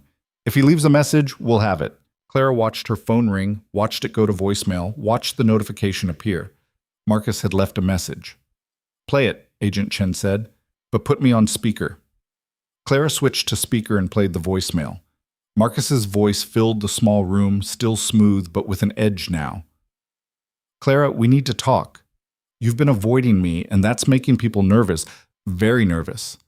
A pause. "I know you're scared. I get it. This is new territory for you. But disappearing isn't the answer. Call me back within the hour, or I'm going to assume you've made a very bad decision, and then I'll need to take steps to protect my interests. You understand what I mean?" The message ended. Clara felt sick. "He's threatening me." "He's threatening everyone you care about," Agent Chen said, "which is exactly what we need." "Clara, this is good. He just made an explicit threat on a recorded line. That's more evidence." "It doesn't feel good," Clara whispered. "I know. But it gives us what we need to move tonight instead of waiting until tomorrow." Agent Chen's voice turned sharp. "I'm initiating the arrests now. Marcus first, then Pike. Stay where you are and keep your phone close." The line went dead. Clara sat in the silent safe house, her heart pounding, and waited. The hours that followed felt like they lasted years. Clara tried to eat dinner and couldn't. She tried to sleep and failed. She sat on the couch with the secure phone in her hands and watched the minutes tick past. At 11 p.m., Adrien called. "It's done," he said. "Marcus was arrested an hour ago. Pike is in custody now. Federal agents executed warrants simultaneously. Both of them are being processed." Clara couldn't speak. "Clara, did you hear me?" "It's over?" she managed. "The arrests are done," Adrien said carefully. "But the legal process is just beginning. You'll still need to testify. But the immediate danger is over. Marcus and Pike can't hurt you from jail." Clara started crying. She hadn't meant to, but suddenly the tears were there. Months of fear and pressure breaking like a dam. "Clara, I'm okay," she said through the tears. I can't believe it's real." "It's real," Adrien said gently. "You're safe. Noah's safe. It's over." Clara cried for another minute before she could speak again. "Thank you for everything, for believing me, for helping me, for—" Her voice broke. "For seeing me when everyone else looked through me." Adrien was quiet for a long moment. Then he said, "You were never invisible, Clara. You just needed someone to prove it to you." Friday morning arrived with pale sunlight filtering through the safe house windows. Agent Chen appeared at 7 a.m. to drive Clara to the hospital where Noah's surgery was scheduled. Adrien was already there, waiting in a private room he'd arranged. "He's in pre-op," Adrien said when Clara arrived. "They're prepping him now. You have about 20 minutes before they take him in." Clara followed a nurse to Noah's room. Her brother was lying in a hospital bed wearing a surgical gown, looking younger than 15 and trying hard to be brave. "Clara!" His face lit up when he saw her. "You made it!" Clara crossed to him and took his hand. "Of course I made it. You think I'd miss this?" Noah squeezed her hand. "I was worried. With everything going on, everything is fine," Clara said firmly. "It's all taken care of. You just focus on getting through this surgery and recovering, okay?" "Okay." Noah looked scared despite his brave front. "What if something goes wrong?" "Nothing is going to go wrong," Clara said. "You have the best surgeon in the city, and I'll be right here when you wake up." A doctor appeared, kind-faced and professional. "Noah, we're ready for you. Clara, you can walk with him to the surgical floor. Then you'll need to wait in the recovery area." Clara held Noah's hand as they wheeled him through the halls. At the surgical doors, she leaned down and kissed his forehead. "I love you," she said. "So much." "I love you too," Noah whispered. "See you on the other side." Then they took him through the doors, and Clara was left standing in the hallway, her heart in her throat. Adrien appeared beside her. "He's going to be fine." "How do you know?" "Because he's strong, like his sister." They waited in a private lounge Adrien had arranged. Agent Chen joined them after an hour, looking satisfied. "Both Marcus and Pike are being held without bail," she said. "Pike's lawyers are already screaming, but the evidence is solid. Financial records, surveillance footage, witness testimony. It's going to stick." "When will I have to testify?" Clara asked. "Grand jury in about 3 weeks. Trial probably won't be for 6 months, maybe longer. Pike's lawyers will try to delay." Agent Chen looked at Clara. "You'll be under protection until the trial is over. But after that, you can go back to your normal life." Normal life. Clara didn't even know what that meant anymore. The surgery took 4 hours. Clara spent them alternating between pacing and sitting, unable to settle, unable to focus on anything except the terror that something might go wrong. Adrien stayed with her the entire time, quiet and steady, his presence the only thing keeping her from falling apart completely. Finally, the surgeon appeared, still in his scrubs, smiling. "The surgery went perfectly," he said. "Noah's heart responded beautifully. He's in recovery now, and you can see him in about 20 minutes." Clara's legs almost gave out. Adrien caught her elbow, steadying her. "He's okay?" she asked. "More than okay," the surgeon said. "With proper care and monitoring, he should make a full recovery. He'll need to take it easy for a few months, but long-term, his prognosis is excellent." After the surgeon left, Clara sat down and let herself cry again. But this time the tears were relief. Adrien sat beside her and didn't say anything. He just waited, patient and present, until she could breathe again. "Thank you," Clara said finally. "For the surgery, for everything." "You don't need to thank me," Adrien said. "I do, because without you, none of this would have happened. Noah wouldn't have gotten his surgery. Marcus and Pike would still be out there destroying lives. I'd still be trapped." Adrien looked at her, something unreadable in his expression. "You were never trapped, Clara. You were just fighting a battle you couldn't win alone." "And you gave me an army," Clara said softly. "I gave you options," Adrien corrected. "You made the choices. All of them. That took more courage than you realize." They sat in silence for a moment. Then Clara asked the question that had been building in her mind for days. "What happens now? After all this is over?" Adrien was quiet. "What do you want to happen?" Clara thought about her apartment in Riverside, small and shabby and empty. She thought about the grand view, cleaning rooms and staying invisible. She thought about the life she'd built out of necessity and fear. "I don't know," she admitted. "Everything feels different now." "It is different," Adrien said. "You're different." A nurse appeared before Clara could respond. "You can see Noah now. He's awake." Clara followed the nurse to recovery, her heart pounding with a different kind of fear. But when she saw Noah, pale but smiling, sitting up in bed and looking more alive than he had in months, the fear evaporated. "Hey," he said, his voice hoarse. I made it. You made it, Clara said, crossing to him and taking his hand. How do you feel? Tired, sore, but good. Really good, actually. Noah looked at her seriously. Is it over, the thing you were dealing with? Clara nodded. It's over.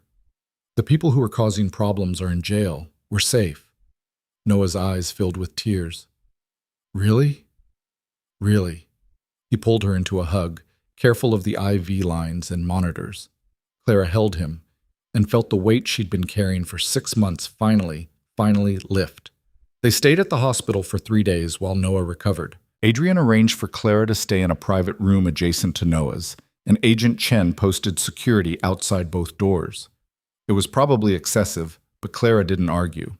After everything that had happened, a little excessive caution felt appropriate. On the 3rd day, Adrien arrived with news. Pike's lawyers are trying to negotiate a plea deal, he said. They know the evidence is overwhelming. Agent Chen thinks he'll take it rather than risk a trial. What kind of deal? Clara asked. 25 years minimum, no parole. Adrien's expression was hard. It's not enough for what he's done, but it's something. And Marcus? Also negotiating. He's looking at 15 years if he cooperates, testifies against Pike and the rest of the network. Clara thought about Marcus's smooth voice on the phone, his friendly threats, his casual cruelty. Good. Adrien studied her face. How are you really doing? Clara looked through the window at Noah, sleeping peacefully in his hospital bed. Better than I've been in a long time. Scared about what comes next, but better. You have options now, Adrien said. Your debt is gone. Marcus can't touch you. You can go back to your life or build a new one. Your choice. What if I don't know what I want? Then you have time to figure it out, Adrien said. No pressure, no deadline, just time. It sounded too good to be true. But looking at Adrien, Clara thought maybe, just maybe, it wasn't. Noah was discharged on Monday. Agent Chen arranged transport to a recovery facility where he could continue healing under medical supervision. Clara went with him, settling into a routine of physical therapy sessions and quiet afternoons reading or watching movies together. The grand jury testimony happened 3 weeks later, exactly as Agent Chen had predicted. Clara sat in a room full of strangers and told her story. She described the loan, the threats, the escalating debt. She described Marcus's job offer and the delivery she'd made while wearing a wire. She described everything clearly and calmly, her voice never wavering. When it was over, the prosecutor thanked her for her courage. Clara didn't feel courageous. She felt exhausted. Adrien was waiting outside. How did it go? They indicted both of them, Clara said. The prosecutor said it was unanimous. Good. Adrien gestured toward his car. Come on, I have something to show you. They drove across the city to a neighborhood Clara had never visited. Tree-lined streets, well-maintained buildings, the kind of area where people felt safe. Adrien pulled up in front of a modest apartment building, 4 stories of clean brick with flower boxes in the windows. What are we doing here? Clara asked. Adrien didn't answer. He just got out and waited for her to follow. They took the elevator to the 3rd floor. Adrien stopped in front of apartment 3C and handed Clara a key. What is this? Your new home, Adrien said. If you want it. Clara stared at the key in her hand. I don't understand. 2 bedrooms, 1 bathroom, full kitchen, safe neighborhood, good schools nearby for when Noah's ready to go back. Rent is affordable on a normal salary. Adrien paused. I didn't buy it for you. I'm not trying to control you. But I know the lease on your old place is ending, and I thought you might want options. Clara unlocked the door with shaking hands. The apartment beyond was beautiful. Hardwood floors, large windows flooding the space with light, walls painted in warm, neutral tones. It was empty of furniture, but full of possibility. Adrien, I can't... Before you say you can't accept it, just listen, Adrien interrupted gently. The rent is market rate. You'll pay it yourself once you find work. I'm not giving this to you. I'm just making it available. Why? Adrien looked at her, and for the first time since they'd met, his carefully controlled expression cracked. Because you deserve a place that feels like home, not just shelter. Home. Clara walked through the apartment, her vision blurring with tears. She opened doors to find a sunny bedroom perfect for Noah, a second smaller bedroom, a kitchen with actual counter space, It was more than she'd dreamed of having. She turned to find Adrien watching her from the doorway. "Why do you keep doing this?" she asked. "Helping me, giving me things." Adrien was quiet for a long moment. Then he said, "Because somewhere along the way it stopped being about redemption for my sister's death and started being about you." The honesty in his voice made Clara's breath catch. "I don't know what to say," she whispered. "Then don't say anything yet," Adrien replied. "Just think about it. And when you're ready, let me know." He left her there, alone in the empty apartment, with a key in her hand and a future spreading out before her like an unwritten story. Clara stood in the sunlight streaming through the windows and let herself imagine what life could look like. Noah recovering, growing strong, going back to school. A job she actually liked, maybe something that used the strength she'd discovered in herself over these brutal months. A home that felt safe. And Adrien. Complicated, controlled, caring Adrien, who'd seen her when she was invisible and given her the tools to fight back. The secure phone buzzed. A message from Noah at the recovery facility. "The doctor said I can come home next week. Where is home going to be?" Clara looked around the apartment, at the light and space and possibility. She typed back, "I'll show you when you get here. I think you're going to love it." Then she called Adrien. "I'll take it," she said when he answered. "The apartment, I'll take it." She could hear the smile in his voice. "Good, I'm glad." "Adrien?" Clara hesitated. "Thank you for everything, for seeing me, for believing me, for giving me my life back." "You gave yourself your life back," Adrien said quietly. "I just helped remove the obstacles." After she hung up, Clara sat on the floor of her empty apartment and let herself feel something she'd almost forgotten existed. Hope. Real, solid, unshakable hope. The kind that came not from wishing things would change, but from knowing she had the power to change them herself. Moving day arrived with unexpected sunshine. Clara stood in the doorway of apartment 3C, watching as movers carried in the furniture Adrien had helped her select. Not expensive pieces, nothing ostentatious, just solid, comfortable things that would fill the space and make it feel lived in. A couch, a kitchen table, beds for both rooms. The kind of normal that felt almost surreal after months of surviving on the edge of disaster. Noah arrived in the afternoon, transported from the recovery facility by a nurse who walked him through discharge instructions Clara had already memorized. Her brother moved slowly, still healing, but his color was good and his smile was real. "Whoa," he said, stepping into the apartment. "Clara, this is amazing." "You haven't even seen your room yet," Clara said, unable to keep the smile off her face. She led him to the bedroom she'd set up, complete with a desk for homework and shelves she'd already started filling with books. Noah stood in the doorway and just stared. "This is mine?" he asked quietly. "All yours." Noah turned to look at her, his eyes bright with tears. "How did we get here? A month ago we were—" He stopped, swallowing hard. "I know," Clara said. "But we're here now, and we're safe. That's what matters." Noah hugged her tight, and Clara held on, feeling the steady beat of his newly repaired heart against her chest. This was what she'd fought for. This moment. This safety. This future. That evening, after Noah had fallen asleep in his new room, Clara sat on the couch and called Adrien. "How's the new place?" he asked. "Perfect," Clara said. "Noah loves it. I think he's already planning how to rearrange his room." She could hear the smile in Adrien's voice. "Good, that's good. When can I see you?" The question came out before Clara could stop it. Adrien was quiet for a moment. "I've been giving you space, time to settle, to figure out what you want without me influencing the decision. What if I already know what I want?" "Clara, I want to see you," she said firmly. "Not as the man who saved me, just as you. Is that possible?" Adrien's silence stretched long enough that Clara started to worry she'd said too much. Then he said, "Tomorrow. There's something I want to show you, if you're free." "I'm free. I'll pick you up at 10. Clara spent the next morning nervous in a way that felt entirely different from the fear she'd lived with for months. This was anticipation, uncertainty of the good kind.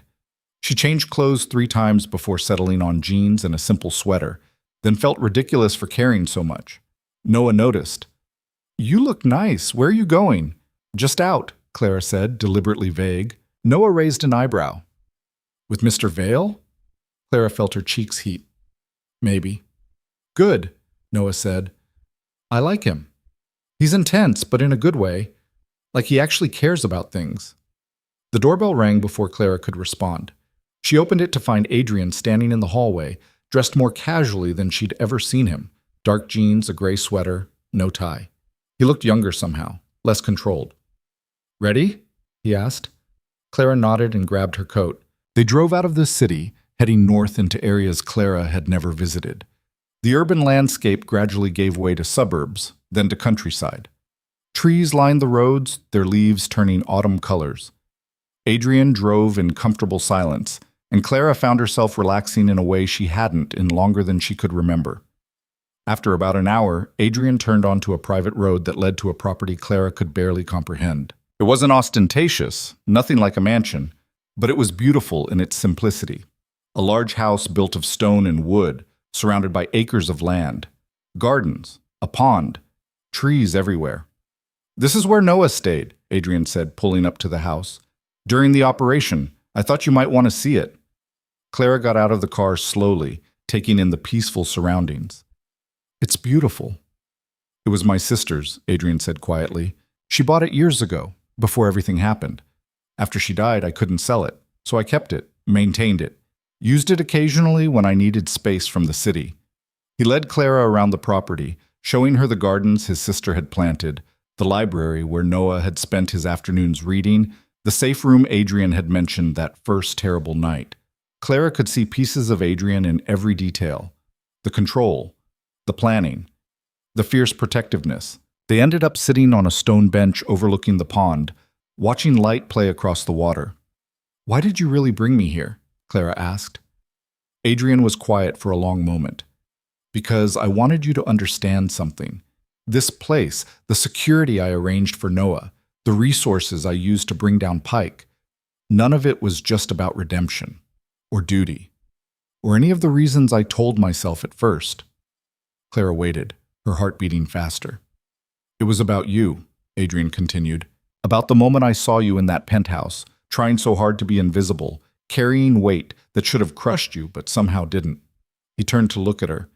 You were the strongest person I'd ever met, and you didn't even know it. Clara couldn't breathe. Adrien, I'm not good at this, he interrupted, at being open, at letting people in. I spent 15 years building walls because caring about people got them killed. His expression was raw in a way Clara had never seen. But with you, the walls didn't work. You got through anyway. Clara reached out and took his hand. His fingers closed around hers, warm and solid. I don't know what I'm doing either, she admitted. 6 weeks ago, I was just trying to survive. Now I'm sitting here with you, and I don't know what any of this means. It means you're not alone anymore, Adrien said. Neither of us is. Clara looked at him, at this complicated man who'd seen her when no one else had, who'd given her the tools to save herself. I think I started falling for you the night you showed me those surveillance feeds. When you said I wasn't invisible. Adrien's hand tightened on hers. I started falling for you before that. The first time I saw you moving through the Grand View, you were so careful, so deliberate, like every movement mattered. He paused. I wanted to know why, what you were protecting, what you were fighting for. And now you know, Clara said softly. Now I know. Adrien lifted her hand to his lips and kissed her knuckles gently. And I'm not going anywhere. They sat by the pond until the sun started to sink, talking about everything and nothing. Adrien told her about his niece, about the law school graduation he'd attended with pride. Clara told him about Noah's plans to study engineering, about dreams they'd put on hold that suddenly felt possible again. When Adrien finally drove Clara home, the city lights were beginning to glow. He walked her to her apartment door, and Clara found herself not wanting the day to end. Thank you, she said. For today. For showing me that place. Thank you for coming, Adrien replied. Then carefully he leaned in and kissed her forehead. I'll see you soon. Clara watched him walk away, her heart full in a way it hadn't been in years. The trial preparations consumed the next 2 months. Agent Chen called regularly with updates, and Clara met with prosecutors who prepared her for the questions defense lawyers would ask. Marcus had taken a plea deal, agreeing to testify against Pike in exchange for a reduced sentence. Pike's lawyers fought every step, but the evidence was overwhelming. Through it all, Adrien was present. Not hovering, not controlling, just there. He came to dinner at the apartment once a week, sitting at Clara's kitchen table and listening to Noah talk about his physical therapy progress. He called Clara when she had nightmares about the trial. He showed up with coffee on mornings when she looked particularly tired. And slowly, carefully, they built something that felt like a relationship. Noah noticed, of course. One evening after Adrien had left, he looked at Clara with a knowing smile. "You really like him, don't you?" Clara felt herself blush. "Is that okay with you?"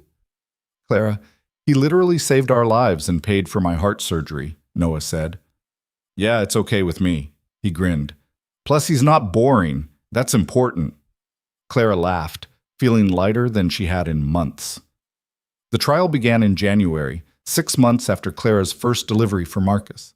The courthouse was massive and intimidating, all marble columns and serious faces. Clara wore a simple dress Agent Chen had helped her choose, professional and understated. She sat in the witness waiting room, her hands clasped tight in her lap, trying not to think about Pike's lawyers tearing apart her testimony. Adrien appeared in the doorway. He wasn't supposed to be there, but somehow he'd gotten past security. "You're going to be fine," he said, crossing to her. "Just tell the truth. That's all you need to do. What if I mess up? Forget something important." "You won't," Adrien said firmly. "Clara, you've been through worse than this. You survived Marcus. You survived Pike's operation. You can survive a few lawyers asking questions." Clara nodded, trying to believe him. When her name was called, Adrien squeezed her hand once. "I'll be right here when you're done." The courtroom was smaller than Clara expected, but filled with people. Jurors, lawyers, reporters. And there, at the defense table, Owen Pike himself. He looked different from his campaign posters. Older, harder. His eyes found Clara as she walked to the witness stand, and she felt the weight of his stare. But she didn't look away. The prosecutor was kind, asking questions Clara had rehearsed dozens of times. She described the loan, the escalating debt, Marcus's threats. She described the delivery, the surveillance, the evidence she'd helped gather. Her voice was steady and clear. Then Pike's lawyer stood up, a man in an expensive suit with cold eyes and a professional smile. "Ms. Bennett," he said smoothly, "isn't it true that you voluntarily sought out Mr. Varella's services?" "I was desperate," Clara said. "My brother needed surgery."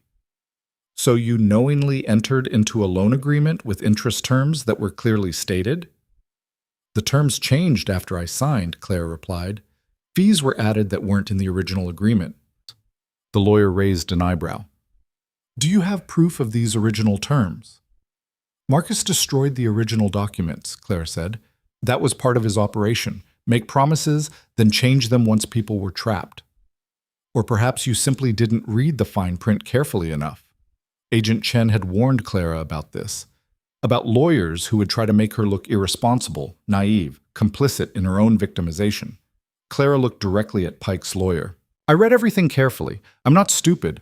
I was just out of options. That's what people like Marcus and Mr. Pike count on. Desperation. They build their empires on it."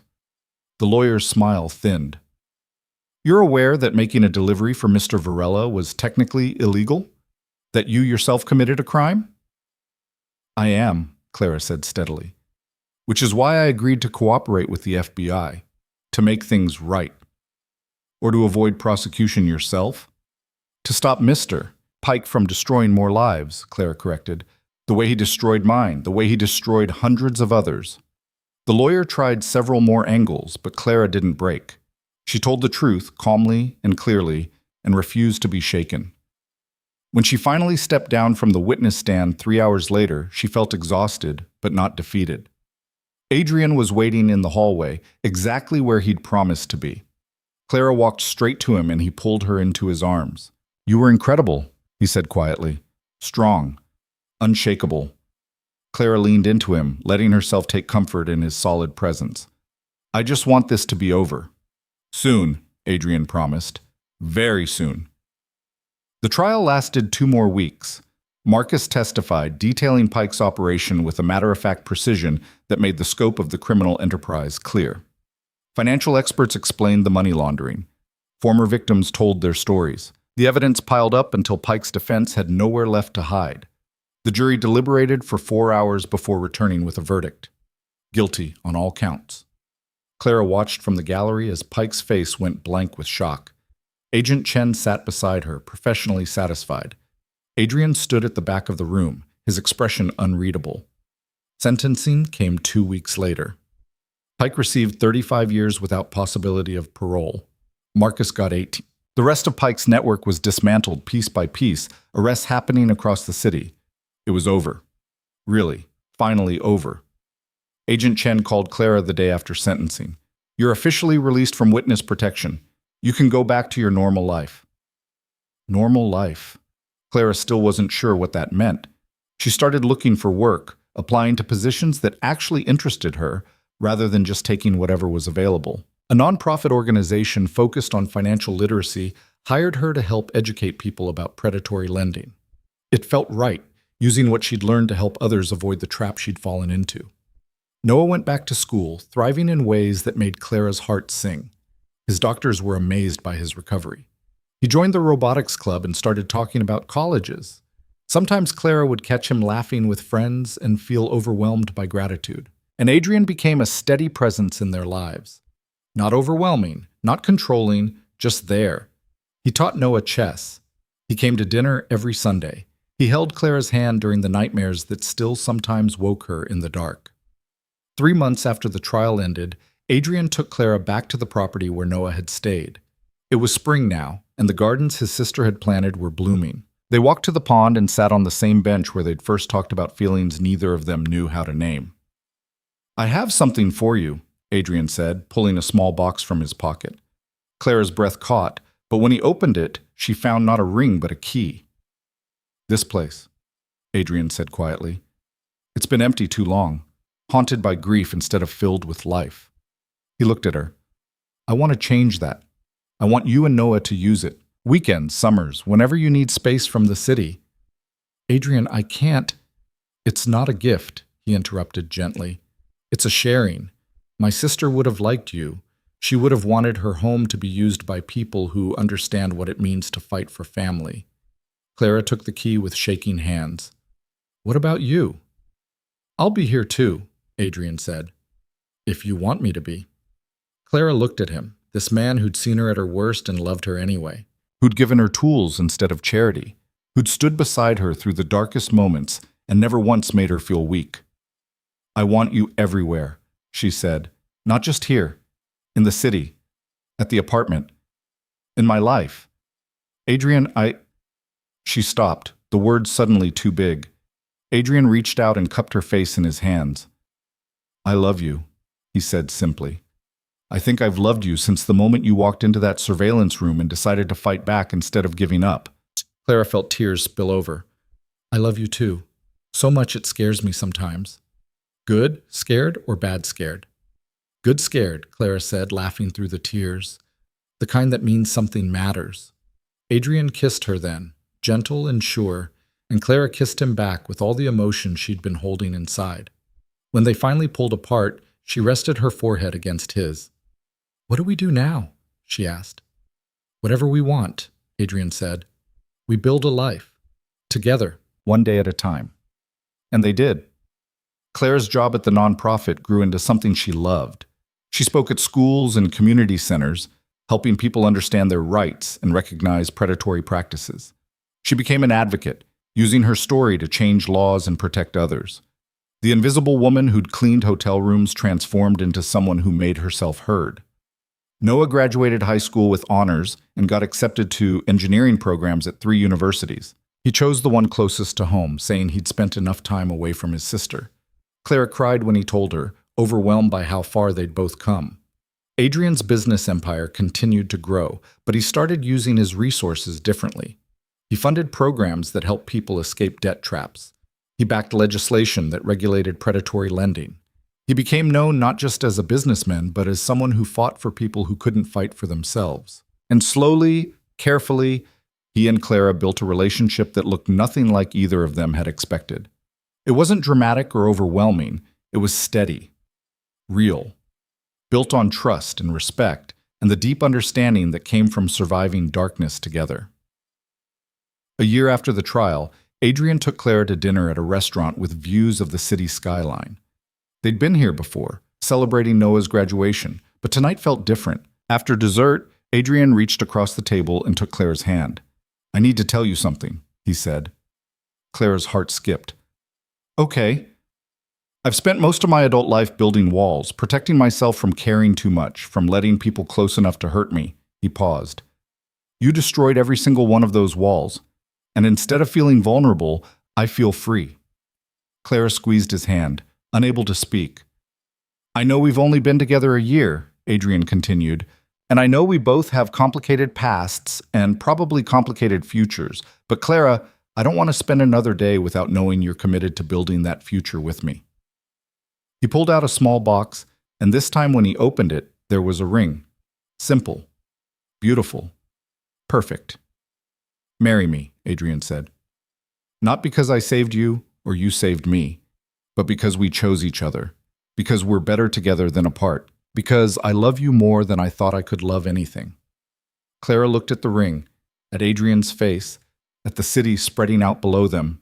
She thought about the woman she'd been a year ago, invisible and desperate and alone, and she thought about the woman she was now, strong and seen and loved. "Yes," she said, tears streaming down her face. "Yes, absolutely yes." Adrien slipped the ring onto her finger, and Clara launched herself across the table to kiss him, not caring that they were in a public restaurant, not caring about anything except this moment and this man and this future they were choosing together. The wedding happened 6 months later at the property that had once been Adrien's sister's and was now theirs. Small and intimate, just close friends and family. Noah walked Clara down the aisle, looking impossibly grown up in his suit. Agent Chen came, surprisingly sentimental. Adrien's niece served as his best woman, beaming with approval. They exchanged vows under trees that were just beginning to turn autumn colors, promising to love each other through darkness and light, through fear and hope, through everything life decided to throw at them. And when Adrien kissed his bride, Clara felt something click into place. This was home, not the apartment or the property or any physical location. This man, this commitment, this choice to build something beautiful out of the ruins of what had almost destroyed them both. The reception lasted late into the evening, filled with laughter and music and joy. Clara danced with Noah, with Adrien's niece who insisted on hearing the whole story of how they'd met. As the sun set and lights were strung through the trees, Clara stood with Adrien's arms around her and felt complete in a way she'd never imagined possible. "Happy?" Adrien murmured against her hair. "Deliriously," Clara said. "Good." He kissed her temple. "Because I plan to keep you that way for the next 60 or 70 years. Clara laughed and turned in his arms to kiss him properly. "I'm holding you to that." Life settled into a rhythm that felt almost miraculous in its normalcy. Clara and Adrien lived in the city apartment during the week, spending weekends at the property. Noah visited during school breaks, bringing friends and filling the house with the kind of chaos and joy it had been built for. They adopted a dog, a rescue who'd been as broken as they'd once been and healed into something wonderful. Clara continued her advocacy work, testifying before legislative committees and helping to pass laws that protected vulnerable borrowers. Adrien supported her completely, using his connections to amplify her voice. Together, they created a foundation in his sister's name that provided interest-free loans to people facing medical emergencies. On the second anniversary of the day Clara had been caught in the penthouse, Adrien found her standing by the windows of their apartment, looking out at the city. "What are you thinking about?" he asked, wrapping his arms around her from behind. "How different everything is," Clara said.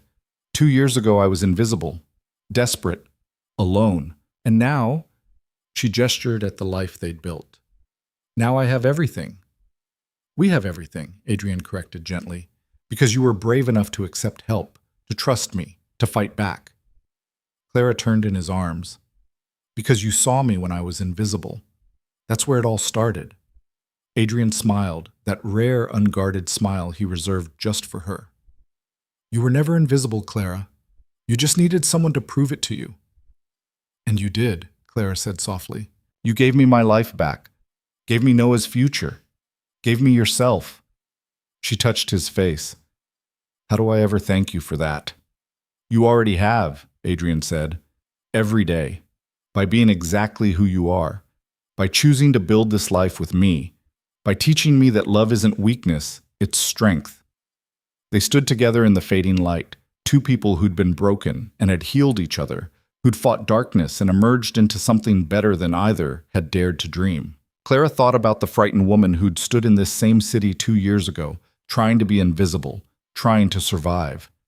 She thought about everything that woman had endured, everything she'd overcome, and she sent a message back through time. You're going to make it. You're going to be okay. Better than okay. You're going to be loved. I love you, she said to Adrien. I love you too, he replied. Today and always. And in that moment, standing in the home they'd made together, Clara Bennett knew with absolute certainty that she'd finally found what she'd been searching for all along. Not rescue, not charity, not someone to save her, but partnership, equality, a love built on respect and trust and the fierce determination to build something beautiful from the ashes of what had almost destroyed them. She wasn't invisible anymore.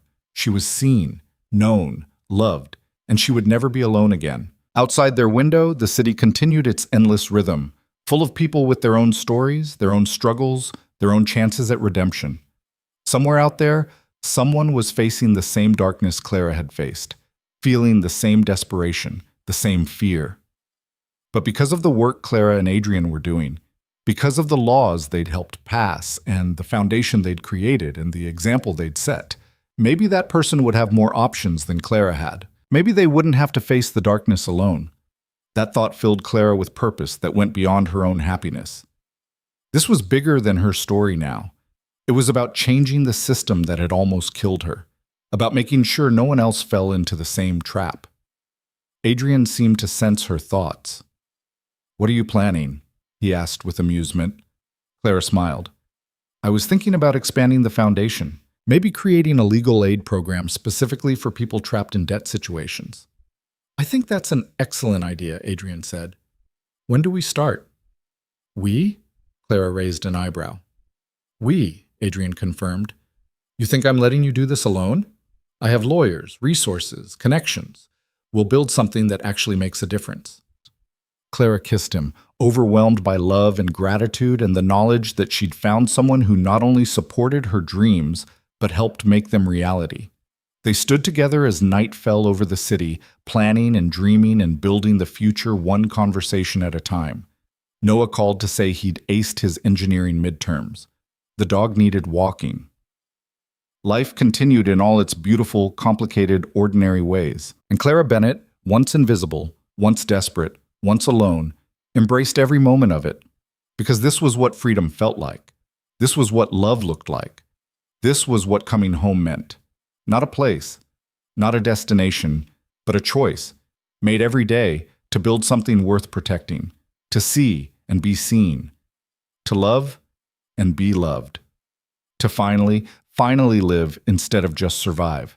And it was more than she'd ever dreamed possible.